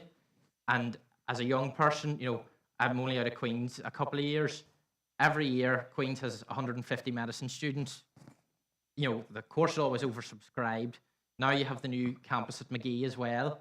It's not that Northern Ireland doesn't have the production line of qualified people to do the jobs, but, you know, I speak people my own age, you know, in terms of attracting them back down to Fermanagh again, it's very difficult. And as John kind of alluded to earlier, when they're only being offered contracts for 3 months or, you know, bit periods at a time, nobody's going to up themselves and move to a different part of the country if they don't have that security of employment and a future there. We've also had cases, you know, of people who have wanted to come home and work in the Western Trust and have applied for jobs and have been turned down for them. And now they're working in the Belfast Trust. And, you know, there is problems there that, you know, within the department with recruitment that ultimately need to be addressed, you know, because there is the staff there for those services to be able to operate, and whether that needs, you know, a Northern Ireland or a regional approach that they have a certain number of consultants, that it is divided, you know, whether it's divided out, but it's stipulated in each other, you know, you have to go and work in the southwest for whether it is a week at a time or, you know, so that there is because there is the staff in Northern Ireland for it, but the problem is bringing them to the southwest in particular. Well, yeah, I'll ask you this question, Josephine, and then we'll go to questions from the floor. Aaron makes a good point there about the staff being there, but then the difficulties that we're facing here, they're not, if it was a west of the Ban issue, would be fine. Now, it seems to be maybe worse here, but you take, for example, There's GP practices struggling east of the ban. There's hospitals where services are being cut east of the ban. It seems to be a problem that goes right across the board, although we're, as you said, getting the thin end of the wedge. Yes, Alan, and Aaron makes very good points. One of the reasons that the Western Trust gave for the temporary suspension of emergency surgical services at the SWA was that the service was no longer safe because of difficulty with recruitment and retention of general surgeons. Once a service provision is deemed unsafe, then that's the argument for suspending that service. Councillor McElduff will know, going back 2 decades and being a member of countless delegations to successive ministers of health in Stormont, we constantly made the point about workforce planning, recruitment and retention of all grades of medical, nursing and allied health professionals. And then that was the time for workforce planning really to be started. It's a bit late now. The difficulty, ladies and gentlemen, that exists is that young healthcare professionals, GP, nurses, physiotherapists, they simply are unwilling to accept the working conditions that people of my generation were subjected to. When I was a junior doctor, I was working a 1 in 2 rota, working an entire week, half a week, without ever getting off duty, falling off my feet in exhaustion. Not good for me and definitely not good for patient care. Young doctors, including young GPs, are simply not prepared to work in that way. And many of you will have seen on your TV screens nurses leaving 12-hour shifts practically in tears, hardly able to get a meal break or a toilet break. They are so much under pressure. And that is why staff are leaving the NHS, because their working conditions are so terrible. In relation to retention of recruitment of GPs to our area, I mean, if you take a newly qualified young GP, what is he or she going to choose? To come to our rural areas working maybe 14-hour a day, or compare that to going to a practice in Belfast where you have 10 GPs providing that service. You know, the choice is stark. The young professionals are not going to come and stay in a job where their working conditions are terrible. They are going to take the plane and they're going to go to New Zealand and Australia, and all the money that we have spent on training and recruiting these valuable health professionals, because the government will not address it. They will not put the resources into the health service. The health service has been chronically under-resourced at both hospital level and community level for decades. And if we are going to retain a useful NHS, and particularly primary care services, it needs major investment. Major investment. That's what needs to happen. Otherwise, we're going to continue to have the brain drain. Thank you, Josephine. I come down here to ask a question, the most important one. Well, I'm sorry that you know. Well, we've tried to ask the question now, and we can get it answered. We, as you know, we've had a very busy evening, and we're doing our best. All right. Okay. The closing of Rosslea surgery didn't come about because they couldn't find a doctor. I know that personally. I was the chairman of and still am. A number of doctors did apply and they were ignored. This is why we've written to Michelle O'Neill to come to Rosslea and explain. She was Minister of Health at the time. She has ignored all our requests, so I'm going to give the letter to Barry here tonight. Definitely do. And ask Michelle O'Neill to come. It'll not be a public meeting. It'll be a private meeting with about a dozen people. We want to know the truth now, why Rosslea surgery was closed. If you said it last weekend, she might have been in London, John. Well, wherever she was, it's 5 years ago now or more since the surgery closed. Michelle O'Neill was Minister of Health in the lead up to that. So we need to get our dates and everything correct. Stormont closed short while, but in the lead up to the closing of Roslay Surgery, Michelle O'Neill was Minister of Health. So we've invited her. I'll give you the invites, Barry, that we sent to her. Never once has she replied to us. Ignored us completely. Well, I'll be very happy. I'll be very happy to carry that message. And I'll talk to Councillor Seamus Green. I have all the facts and here. Michelle Gildernew and the MLAs. No issue. I've had the facts, Barry. I've got it here. Well, So the best thing to do the other thing that I want to raise is what Donald mentioned there. I'm really concerned about our elected councillors that I don't know who they are, but some of them have stayed quiet on the 5-point plan. Now, that's a very, very serious situation that we're in. They've ignored it or stayed quiet or didn't fully support it. These are people that health is the #1 thing in this county, and I'm sorry that you've left it to the end of the night because I know that different people here want to speak on it. But Roslay Surgery did not close because they couldn't find a doctor. A number of doctors did make representation, they spoke, but they were ignored. So this is why I want all the books from Maple Care out in the public, whether it takes a court action or a public inquiry or whatever. Thank you. Okay, thank you. Good man. Go on ahead, Father. Thank you, John, and thank you, Alan. No bother. And the Fermanagh Herald, as usual.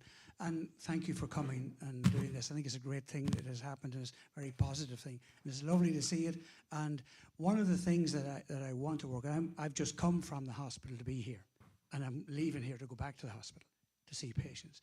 And it's the most depressing place to go into now. The staff are totally demoralised, and the good people are leaving it. And I was one of the people involved in bringing the hospital here, a small part that I played, but there was a good team who went, and we never fought with Omagh, as you will know. We said Omagh should get what they wanted and what they deserved. But the strategic place for the hospital is where it is. And you were talking about infrastructure. The bottom line is the most important piece of infrastructure to bring anyone to anywhere, industry or to rear a family, tourism or anything else, is to have a proper medical service. That's the most important infrastructure. And that's why it is there.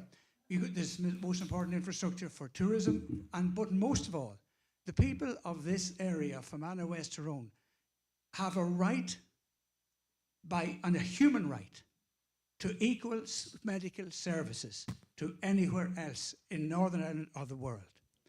And just because we're a small hinterland away out from it is no reason for the deprivation that we are suffering at this moment. I'm in the hospital this evening, 3 or 4 people, I saw 3 people and I have 2 more to see. And all 3 of them are there because they were mistreated initially. 2 of them will die. That's a fact. That's the reality. That's the reality of it. Now, what I want to ask here is tonight, and I'm impassioned about it, is that would you please work together? There is a divide and conquer system going on in all of this. There is a divide and conquer system going on in this, and that's what destroys us all. The second question is, is anybody asking, what's the duty of a trust? Everybody seems to be dancing around, and I can go on hunger strike in the morning and die, and the trust won't change. No. Who are they answerable to? Nobody. That's the problem. That's the issue. There's no point in us talking about all of the necessary things unless there's somebody can be held responsible. Well, that may well be, but Tory agenda, it's not much use to me if I'm in the grave. Who's the minister on the Tory policies? But all of those policies, I thought we were an elected group who could do something about this.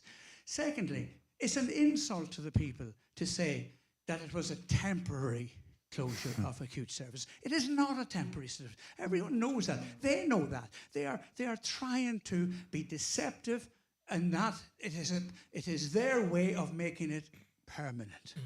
That's what it is. Yeah. And there's nothing else about it. You know it, and I know it. They have no intention of ever bringing back an acute service.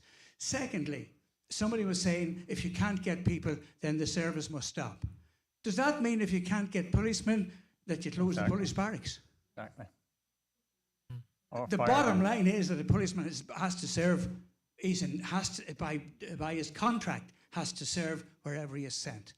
And it's not beyond the possibility of a Department of Health to make the same point with regard to those who are taking consultant spots. And that hospital was beautifully served, but it stopped being the Sperrin Trust. It has been deliberately denuded and run down, and it is a policy to do it. It is not a mistake. It is nothing else. We are being left. And listen, ladies and gentlemen, please work together. We need to have this, and we're not going to be beaten.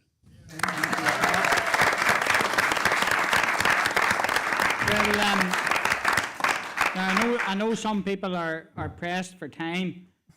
Are you? And I want to accommodate the people who are pressed for time.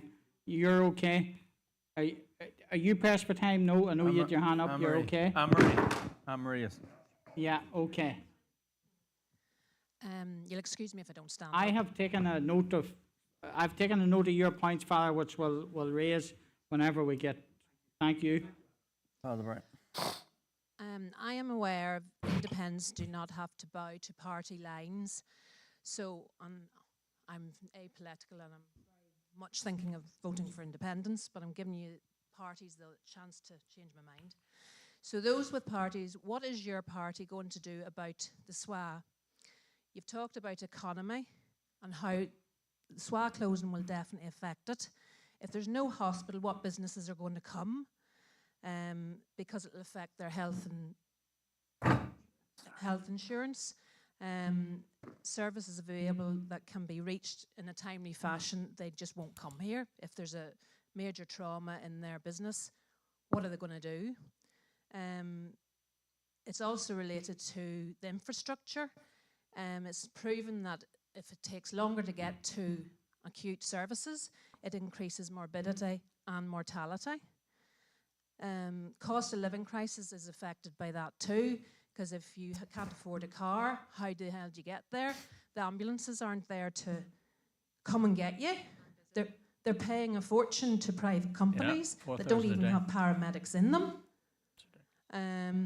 So Fermanagh Tyrone will become an economic desert because businesses won't be able to get employees, they won't be able to get insurance, and it's just very, very bad and sad. Okay. We'll just briefly for the many parties have we? 4, 5. We'll start with you, Aaron. The woman's question was, what is your party going to do about the SWA? Well, I suppose, there will be changes that will have to be made on a structural basis in terms of recruitment. I know Deborah as the MLA, and I know some of the other parties, I think Stephen might be on it as well. There is a cross-party group that is meeting on a monthly basis at the minute, I believe, with the Trust. That I think all parties here are representatives. There's no independence on it. We were excluded. I honestly, I wouldn't be sure now. No, they're not minutes. Lessons learned from our HA. Secret. The subcommittee, the minutes? Closed and not minuted. I think they are minuted, and it's reported Well, you into should get the them. committee. Publish all the minutes then. Yeah, oh, definitely. Publish the minutes. Yeah. Definitely. Okay. Barry? Oh, what I'll say is, whatever political strength we have, we will use it to support the retention and expansion of the Southwest Acute Hospital. That includes our MPs, our MLAs, our councillors. We've currently 15 on Fermanagh and Omagh. We might have more. We might have 15, 16 or 17. And if we do, we will offer our full support to the campaign group in fighting this fight and with considerable experience of it. And I want to make the point, and this is my strong opinion, is that Michelle O'Neill will be a friend, and she's ready to serve as First Minister in an executive. And people are angry out there that the democratic expression of the people wasn't honoured in the past 12 months. That's okay. I know, but I'm entitled to my opinion. Barry will bring the letter, I'm sure. I'm representing Sinn Féin in this meeting, and I'm prepared to do that happily. And the people seem to like our message. I didn't sign up to Bengoa. Your party signed up to We are Bengoa. strongly supportive of retaining and expanding health services in Tyrone and Fermanagh. Well, that's the not bottom what line. Bengoa That's was the about, bottom was line. it? That's See the the bottom day- line. see the day before the Again, this is the SOS most campaign. unrepresentative panel, in that Honourable Mo- 5 out of 6 of the smaller parties and independents are at the table, and 1 representing Sinn Féin. That's not proportionate. Well, Ulster Unionists have 9 councillors. They should have had 2 or 3 reps. Hold on a wee second. Hold on a wee second. We have covered that point. I know, but I like to make it. I know you like to make it, and that's twice. Three I know, but I steps have and the you're right to out, make it. Barry. Come on now. This is political discourse, and Yes. I'm entitled to And make this everybody point. is represented. Stephen Donnelly Alliance. Yeah, well, I'll apologise as there's only one Alliance councillor on the council at the minute, but hopefully there'll be an enhanced team after the election.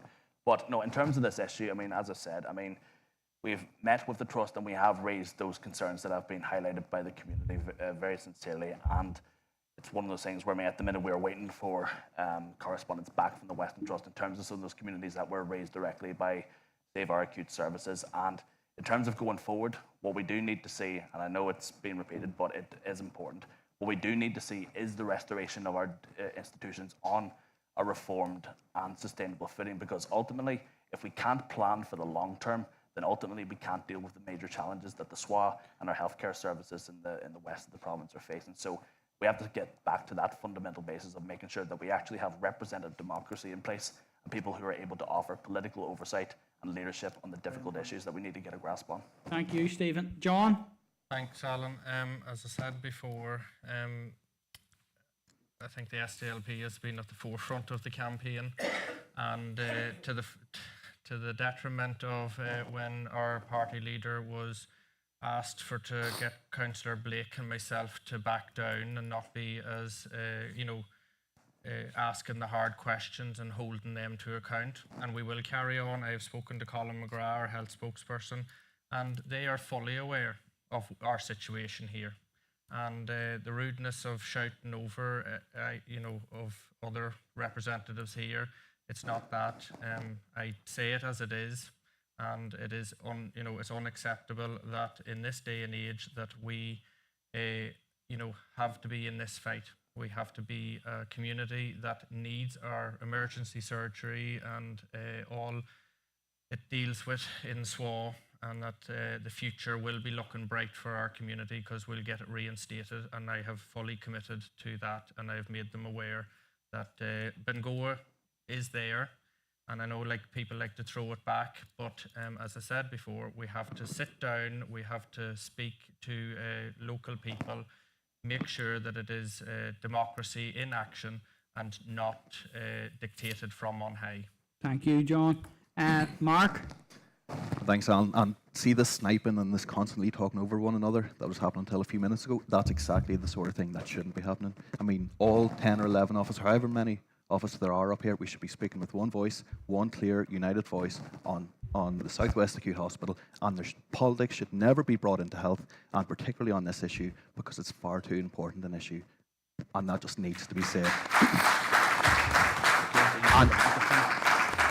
And if I could answer this lady's particular question, and it was a very good question, all I'll say is look at our record. Look at the Ulster Unionist Party's record with the Southwest Acute Hospital and what Robin Swan achieved and what Robin Swan, in a way, prevented happening to the Southwest Acute Hospital whenever he was in office.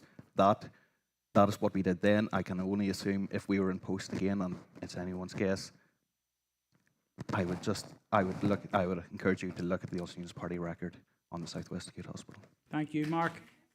Helen, I know you've been waiting a while. Thanks for your patience. I want to introduce Save Our Acute Services as a concept, because I think calling it a campaign actually it undermines it completely. This is a community-driven And I've never worked in any group that has the momentum behind it. It transcends all political parties, all generations, all needs, all healthcare situations. But the determination is we will win this. So therefore, as public servants, all of you, I didn't know anybody at the top table with the exception of Donal 12 months ago. I now know everybody across the table, and I'm old enough to know Aaron and Kathy's fathers. And I do. But other than that, I want to reiterate what Brian said. This is not a divide and conquer situation. It cannot be political point scoring. And those of you who do know about the meetings that SOAS as a momentum and SOAS as a group have been driving towards are with party leaders. And I'm not going to name who we have and haven't met, and we've had various degrees of engagement, and we continue to update all of those party leaders, and we will do so until we get the proper, respectful audience from the Department of Health that this population needs. You represent 83,343 people who are outside an hour to appropriate, urgent and unplanned care. If voted in, you're representing 20,000 people who are outside 2 hours to the provision of urgent and emergency unplanned care. Now, that is a responsibility that I will place at every one of your feet if you get elected. I understand the limitations in setting up the group tonight. There's 61 candidates for 41 seats. I understand this because my new box set since October has been Watch the Council. This council has made momentous steps towards progress. And by progress, I mean political cooperation. Okay. I feel that no matter which of you get a seat in Fermanagh and Omagh District Council, none of you will get the vote that we have behind us. 30,267 people and growing.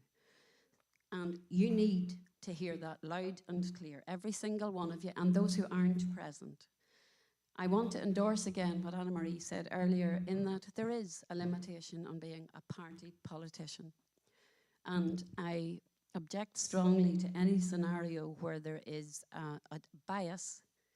Unfortunately, we're living with a health bias on rurality down here, but party politicians are obviously, they have a party to adhere to. Independents have a free scope of comments. That is, I acknowledge that. And therefore, I possibly apologise a little bit, but this is an essential question. It's part A and part B. So, buckle down. Part A.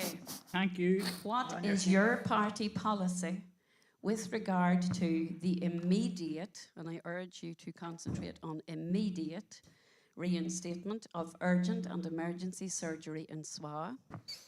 And part B, irrespective of your party, what is your personal intention? Should you be elected? Should you be given our responsibility to ensure immediate reinstatement of all services affected by the collapsed workforce in Southwest Acute? And that's my question. Thank you.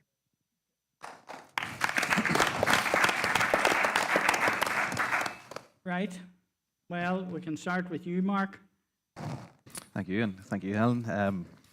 Make it quick. Very quick. I know it's an important question, but it is, and it's a very important question. And I want to just congratulate you, Helen and Jimmy, and the SOAS group in your entirety. To answer your question, the Ulster Unionist Party, the service has never been removed, and that is our foundation. So it shouldn't have been removed, and it should still be there until there is a demonstrable case as to why it should be removed, and that hasn't been made.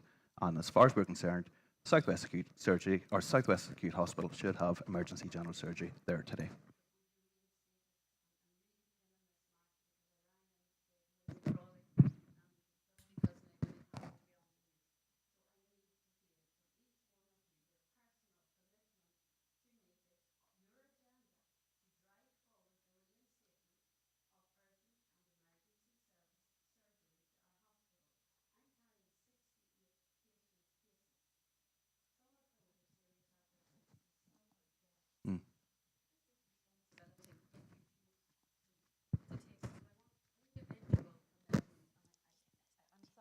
that's a difficult. No. It's not a difficult question. In terms of the party policy would be to support the reinstatement unless there was a clear demonstrable case why it shouldn't be there. So it's the party position, it's my own personal position. And I mean, you're doing very important work with your freedom. I think it was this week's press or last week's press with the FOIs. You could see even long after Robin had left the department itself internally wasn't convinced it was taking the right decision. And I suspect, yeah, and the fears they had last November and December, they probably still are as valid today, if not more valid. John? Thanks. Yeah, well, It's a fairly simple question. It doesn't require a long answer. Yeah, well, the party, look, we have a track record in Daisy Hill for supporting, emergency general surgery, and the way that which the Department of Health and the Trust has gone about it does not give confidence to us, and we are fully behind the reinstatement of general surgery to SWA.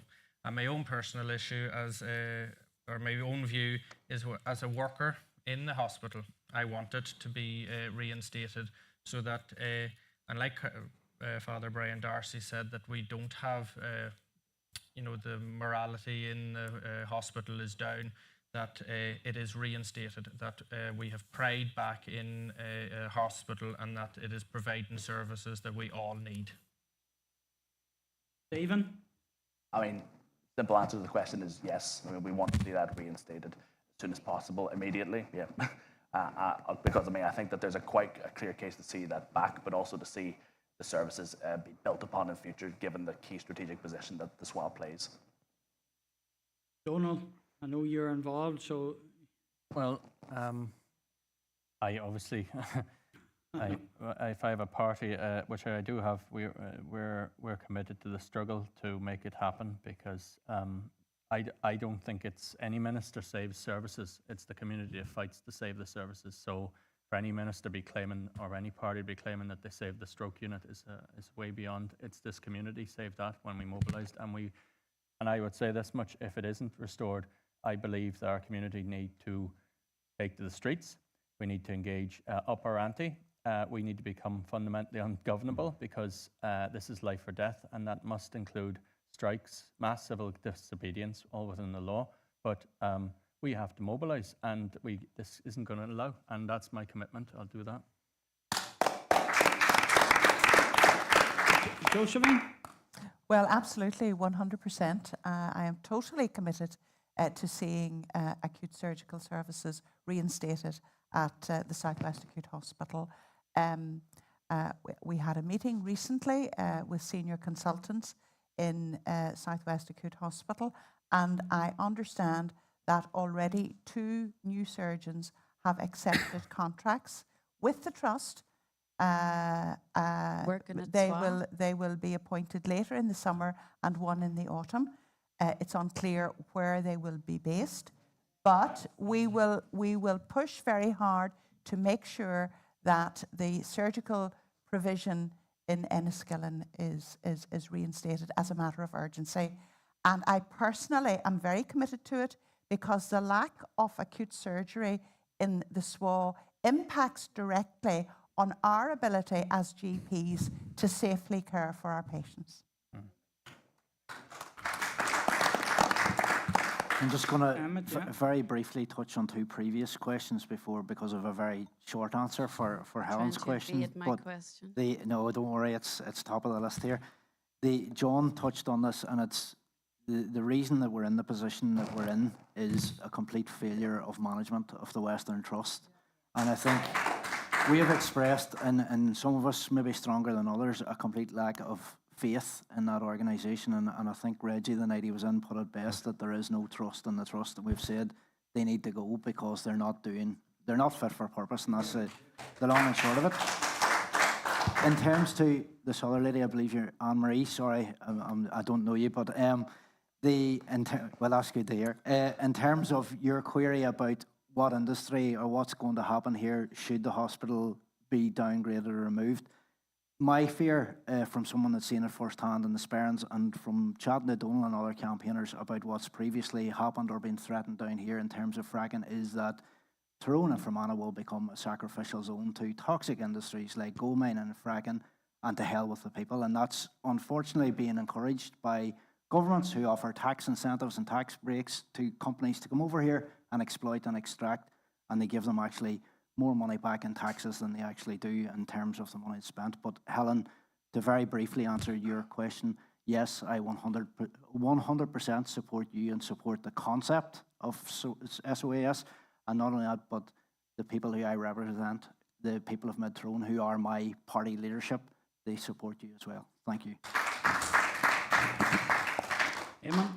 Yeah, well, I'm 100% behind the immediate retention, and just as Emmett there, my political party is the people of Erin East and Fermanagh and Omagh, so 30,000 signatures, they're definitely behind it. I did find one comment interesting not that long ago. It said we should be all working in one clear, united voice. The day before SOAS handed in their letters to the Trust, or the night before we had a council meeting, I raised a motion for the council to fully endorse the SOAS 5-point plan. I thought we were all going to fully endorse it, that we would be speaking in one clear, united voice. 2 councillors from 2 different political parties said they couldn't support it. Now, it had to go to the vote then, and there was 13 councillors voted against supporting it, and 21 for and 2 dissensions. So, I know there was talk of people bickering and talking over each other, but see when it comes to action in the council, the honesty's not there. It's all right saying one thing out here. When it's down to business, there was no united voice.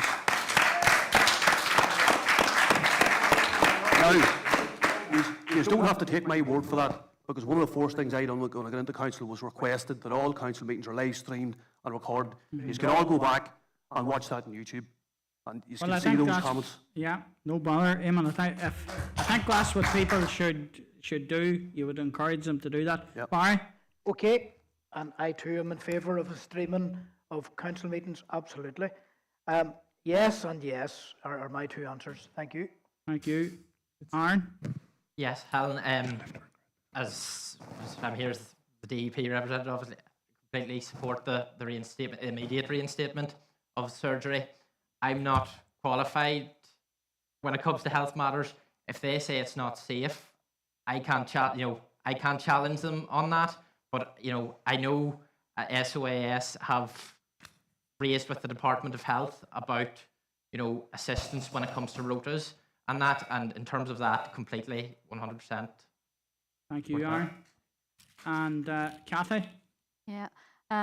Well, I don't have a party policy as such, but I do support the SOAS concept, and I have been amongst the people in the gatherings, and I have listened, and I support the reinstatement of it. But as a bottom line, if I were to be elected, I'm under no illusion as a first-time councillor that I'd be able to overturn that alone, and do believe that we all have to work together. But my main issue that I would like to fight for is accountability, because I can't see clarity around responsibility anywhere in Northern Ireland about anything affecting the people. I can't see where our tax goes. I would like to see a picture of where the tax goes. Does it go to Westminster? How much of it comes back to us for our services? And that impacts our health services and our access to other public services. So what are we paying for through our taxes and our rates? I absolutely support you in every way. Can I just finish off with one very quick statement? It's a 10-seconder. For those of you who have been part of Fermanagh and Omagh District Council for the duration of this campaign, I want to thank all of you. Your motions, your support, the statements you've made, the requests for reviews, independent reviews, it's immeasurable, the importance of having a council that is supportive to our situation, and I thank you all for that.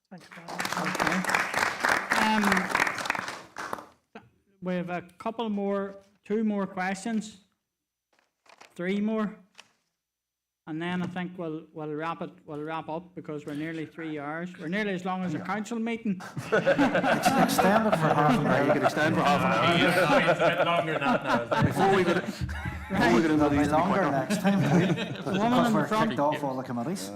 That's right. Used to be Woman finished in an hour the and a front half. here. There'll be 2 council meetings now. So my original question from, it was a while back now, it's more or less been answered, but I suppose I just want to make the point that As a healthcare professional myself, I spent 5 years self-funding my way through university to become a qualified mental health professional. Probably quite naively, because I've only, I've been on waiting list after waiting list in the trust, only to be told, we need you, but there's no vacancies. We don't have the money to put you into a vacancy. We don't have a requisition ID to slot you into. I've been attending meetings where, 10 out of the 12 people that should be there are off sick, off on leave, they've left but never been replaced. And I'm being told, your contract ends on such and such a date and we would love to have you, but we can't put you anywhere. So I've wasted all this time training to become a mental health professional with this dream of making such big changes in this country, only to find out that there's nowhere to put me. And I've been told by agencies, go to England, I'll get you a job in mental health in the morning. And we have the highest rate of mental ill health in the UK right here and the lowest budget. So to me, I can hear the big parties saying, all the right words, and it's lovely to hear and the spiel and everything, but at the end of the day, it boils down to a Tory agenda to continuously, chronically underfund the NHS. So people like me can't get in to make a difference because it doesn't suit the agenda. It just makes no sense to me as a healthcare professional that we're in this situation. And just to add another point, that it is life or death. And I would far rather hear the person representing me be a bit rude, maybe talking over somebody, maybe slightly offending, than to say all the right things, be lovely and polite, tick all the right boxes and be a career politician. And at the end of the day, years down the line, absolutely nothing has changed. It's just got worse. So I just want to make that point. Okay, thank you. Who else was the man there, Holly, in the next row? He has one. Hello, folks. How you doing? My name is Jimmy. I'm with the Save Our Acute Service campaign as well. Mark referred earlier on to a freedom of information request that we made to the Department of Health, and I just want to give a quote from one of the lines with regard to when they were talking about the possible suspension of surgery in SWA. While it is expected that this form of urgent service change will generate negative media coverage, future plans to put in an elective overnight stay centre at the SWA could counter the tone of the current and future media coverage. Now, this kind of comment really concerns us, okay? The notion that an elective centre could be presented to us as a fig leaf for what we can only call and have identified as the abandonment of patient safety, okay? It's deeply offensive. There are many other aspects of the suspension that we are concerned about. The council, as has been mentioned, has called for a fully independent public inquiry into what led up to the suspension, what actually happened during the suspension, and what the impacts are from the suspension. Now, Save Our Acute Services mirrored that request exactly word for word and sent that in to both the department, to the Office of the Permanent Secretary and to Chris Heaton-Harris. Now, we have got a reply. I'm not sure if the council has got a reply yet.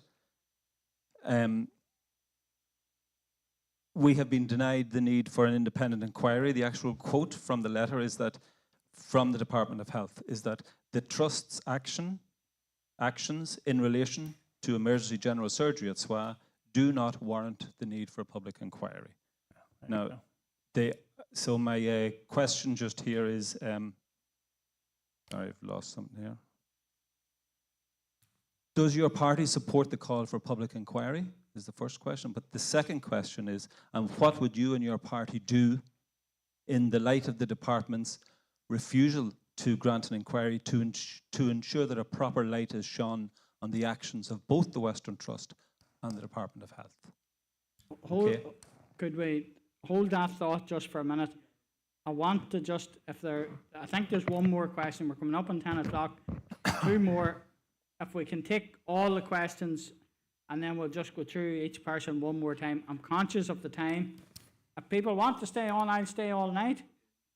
But some other people might like saying that. So the woman at the back. Good evening, everyone. My name's Karen.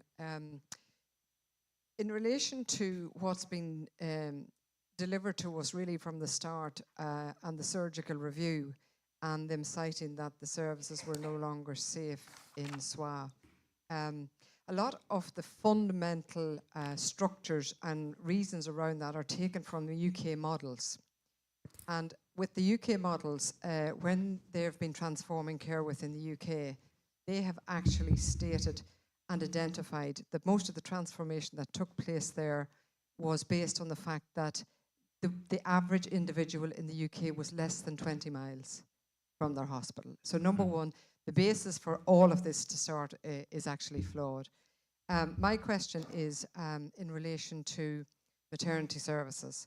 Maternity services and access to same is a fundamental requirement and a central concern and a human right in relation to women's health and family health in Northern Ireland. The status of security of services in the hospital is in dire jeopardy, I would actually say, at the moment. And the catalyst that will actually turn that is the loss of a maternity service. The impact of the removal of general surgeons' availability at SWA will seriously challenge the continuation of our obstetric service.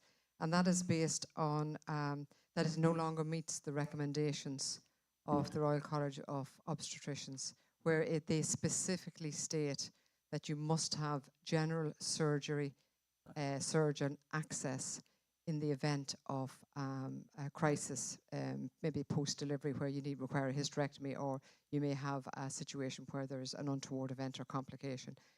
We're at a cusp now where that actually could be removed a lot quicker than a lot of us think. What I'm asking tonight is, what assurances can your party give that the obstetric services, having had discussions, as you've identified tonight, that you've had party discussions with the Trust, what assurances have you been given that obstetric services will not be removed from SWA because of the Trust's decision to remove general surgery? Thank you. Okay. Thank you. Well, we want to take those two questions. The first one about the public inquiry and the second one there. We'll start at this end first. Kathy? Could you repeat your question? I'm really sorry. Yeah, support. The call for a fully independent public inquiry with regard to the actions of the Trust and the Department. And the second question, that now that the Department have said that they aren't going to have an inquiry, what would you do or suggest that we do to make sure that a light is shone properly on the actions of the Western Trust and the Department of Health? Okay. Yeah, I'd support a public inquiry, independent. And if that was turned down, I would want to hear from people and hear their stories on the ground so I could learn as much as possible from that, because I won't sit here and pretend to know all the details that people are going through, and build from there, because I would be a first-time independent counsellor and I would need to work with others to be able to build my knowledge and to be able to support you properly.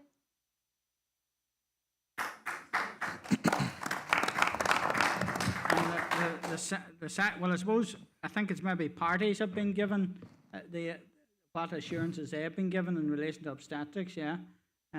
So maybe Kathy mightn't be, I don't know if you're in a position of not being a member of a party.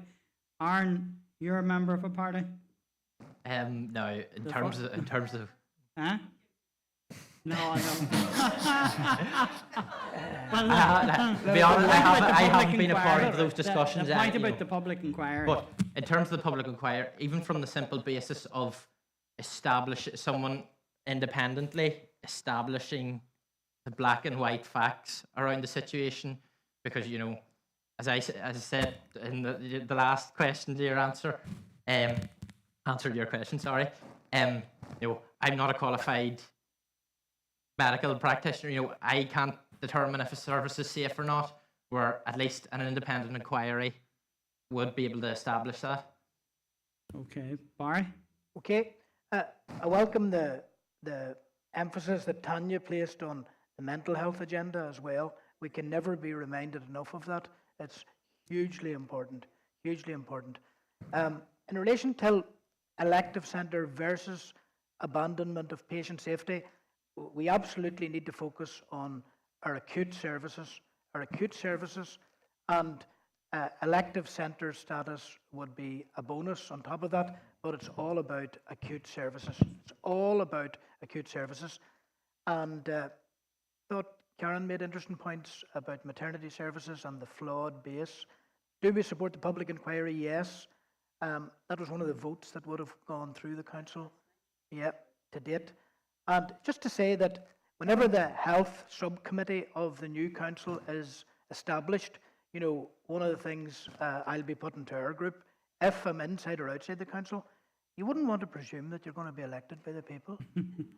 But if I'm there, then I will be suggesting that we look closely to the SOAS research base, you know, for evidence on the obstetrics, etc. Because as well as, you know, being a movement, you know, you've produced some great research material, which is fantastic, because we need help as well. You know, as you said, you know, we'll get the evidence. Let's build up the evidence base and let's articulate it with and for you. Okay, thank you. Eamon? Yeah, I'd be 100% behind the inquiry, definitely. Yeah. Emmett? Yeah, just touching again, and I'll declare an interest because Tanya's my wife, but no, touching on that, I think, as well as the mental health. More than leave the room, please. The Leave the room. mental health. Oh, no, come on, don't be shouting over me. In terms of the mental health and leading on from that worst case scenario, suicides, which is something that is prevalent and unfortunately probably post-pandemic, is that social isolation that Kathy was speaking about earlier. It's something that is, you know, a real blight in this area. It's something that needs to be addressed, a high number of suicides, and really the lack of support services. So we need to have counselling readily available, again, for people that are going through that. In terms of the public inquiry and the independency of the public inquiry, and I know you would have stressed that, Jimmy, the independency, that is of utmost importance, because we've seen before how these things can be swayed depending on who's actually running them. So I would absolutely support that. If we didn't feel it was independent, if we didn't feel the outcome was completely truthful, completely open, accountable, transparent and honest, I would work with yourselves and work with the community to see how we can best go about readdressing that. But I think it would be along the lines of what Donald spoke of earlier, and that direct community action, getting out on the streets and really fighting that narrative, which we've seen even in press reports about this, which seems to be very much directed by and nearly press statements written by either the department or the trust.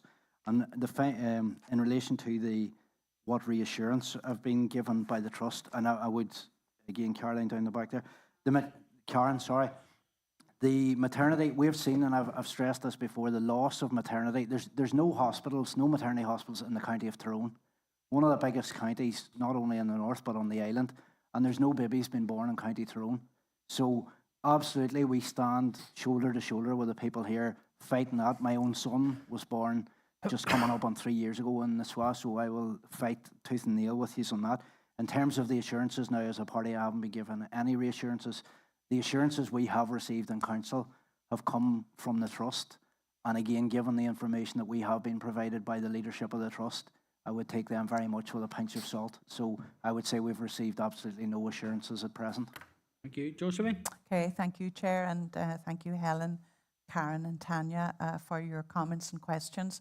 Absolutely 100%. I support an independent public inquiry into how the Western Trust handled the situation. We spoke earlier about accountability, and I feel that an independent public inquiry should dive deep into the accountability issue. It's important because this is a matter of life and death. And if this temporary suspension of surgical services becomes permanent, then it has grave consequences for the viability of the Southwest Acute Hospital, which is so much needed, not only in Fermanagh, but also in Omagh. It's absolutely vital that we would protect those services. In terms of the obstetric services, I again would have grave concerns that if acute surgery was not reinstated in the SWA, that there would be a domino effect and it would adversely affect obstetric services. in our meetings with the Trust, with the Council Health Subcommittee, we have been given assurances on more than one occasion that obstetric services are not threatened. But I have my doubts about the veracity of those assurances.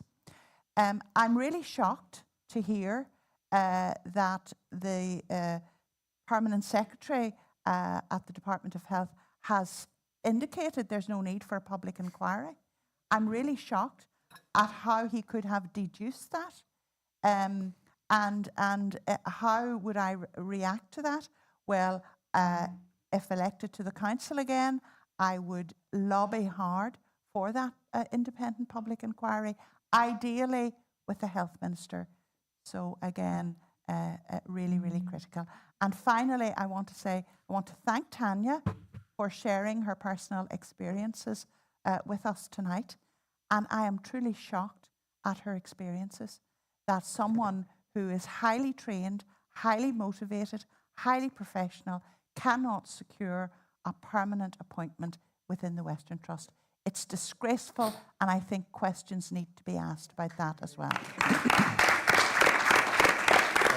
Donald, thank you. Yeah, I'll start with the issue in regard to the maternity, because I think it is genuinely concerning where things is at. Our numbers, you have to maintain a certain threshold of babies to retain professional competencies and so on, and we were already having problems with that in Southwest Acute Hospital, and now we're already seeing people being sent elsewhere if there are any potential complications with need for C-sections and so on.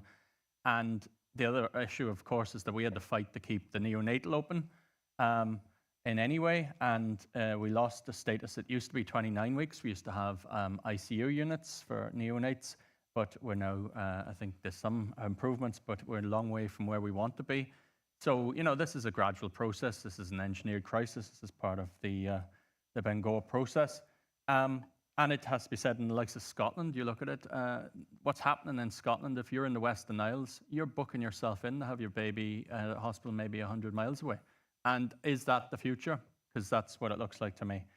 In terms of the independent public inquiry, I certainly agree with it. I proposed it in the council, so I think it's a disgrace. The Permanent Secretary has summarily refused it, and I would certainly use this occasion to call for his resignation as a result. This is a man who hasn't bothered to respond to the local community campaign with a meeting.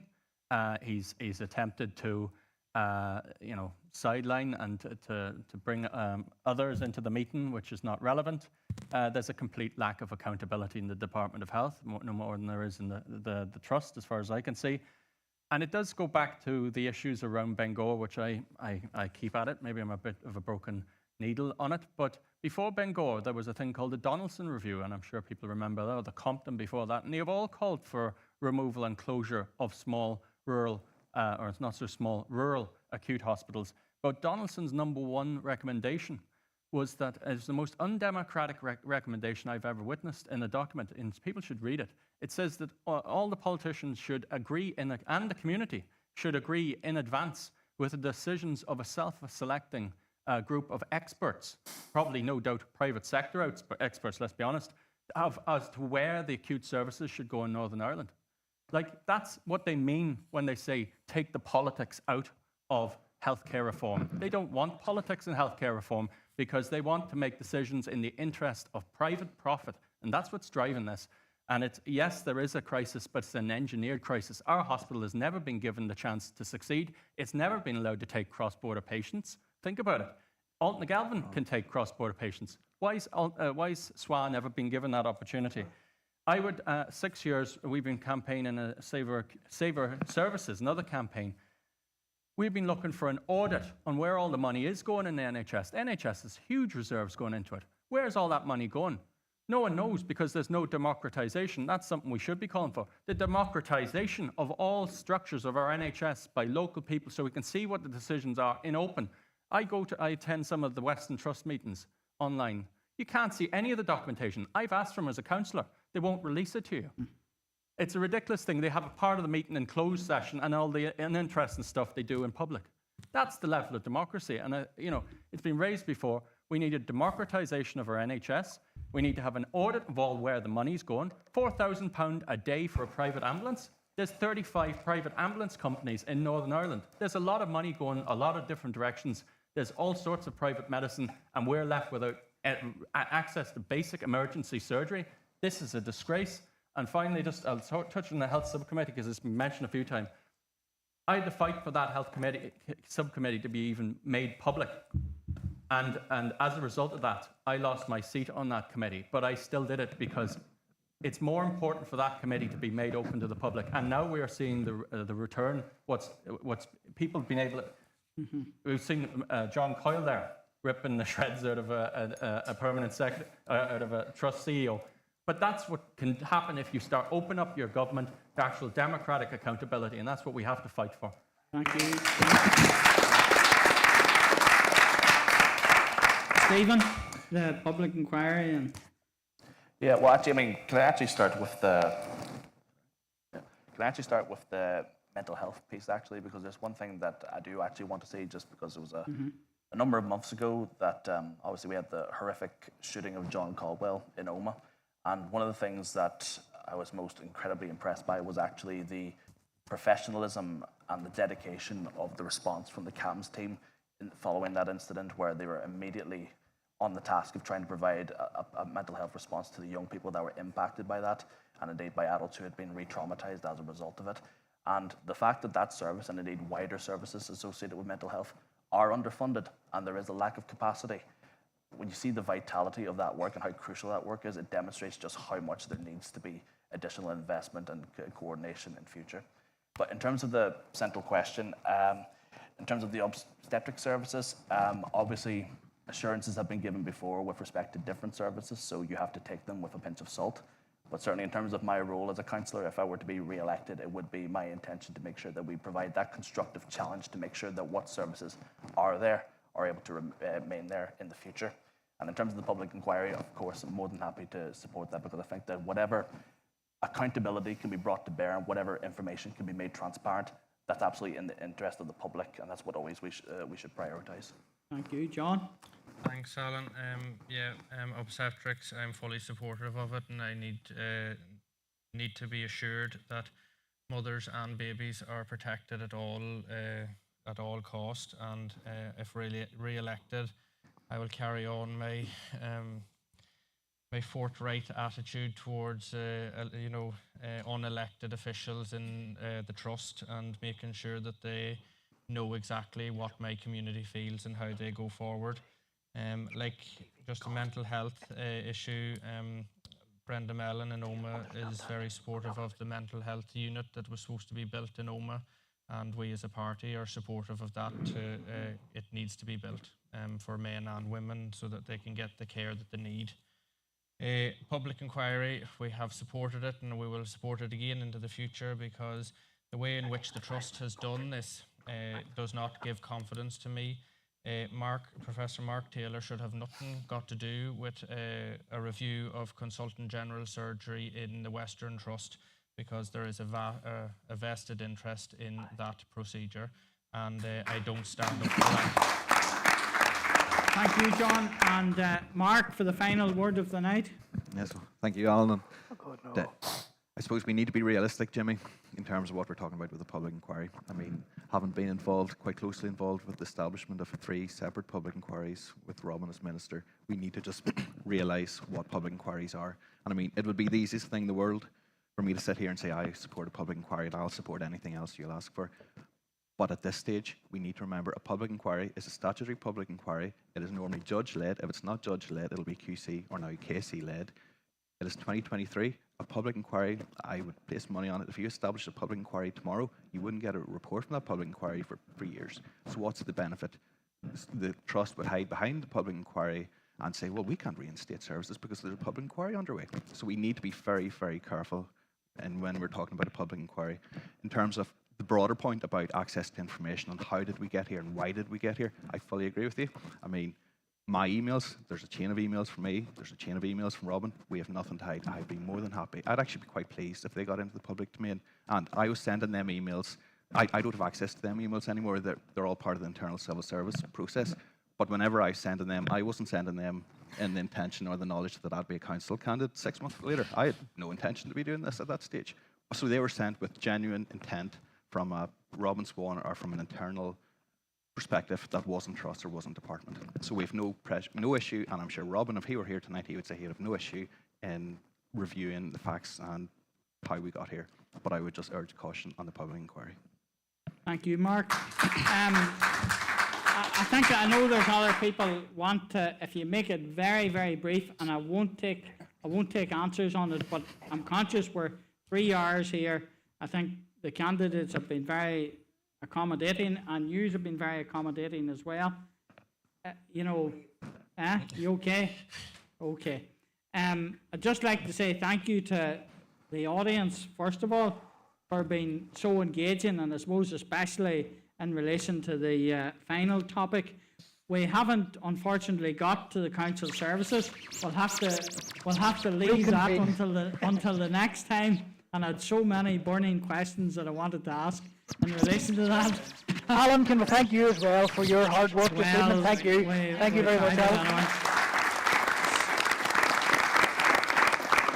So I just think these things are important, because at a time when local democracy is, it's under threat through the very reasons that we're talking about here, is organisations, big multinationals and other organisations who are restricting the flow of information. I think it's so important that we come here for events like this here, where the politicians and whoever else meet the people and answer their questions in a raw and unfiltered fashion.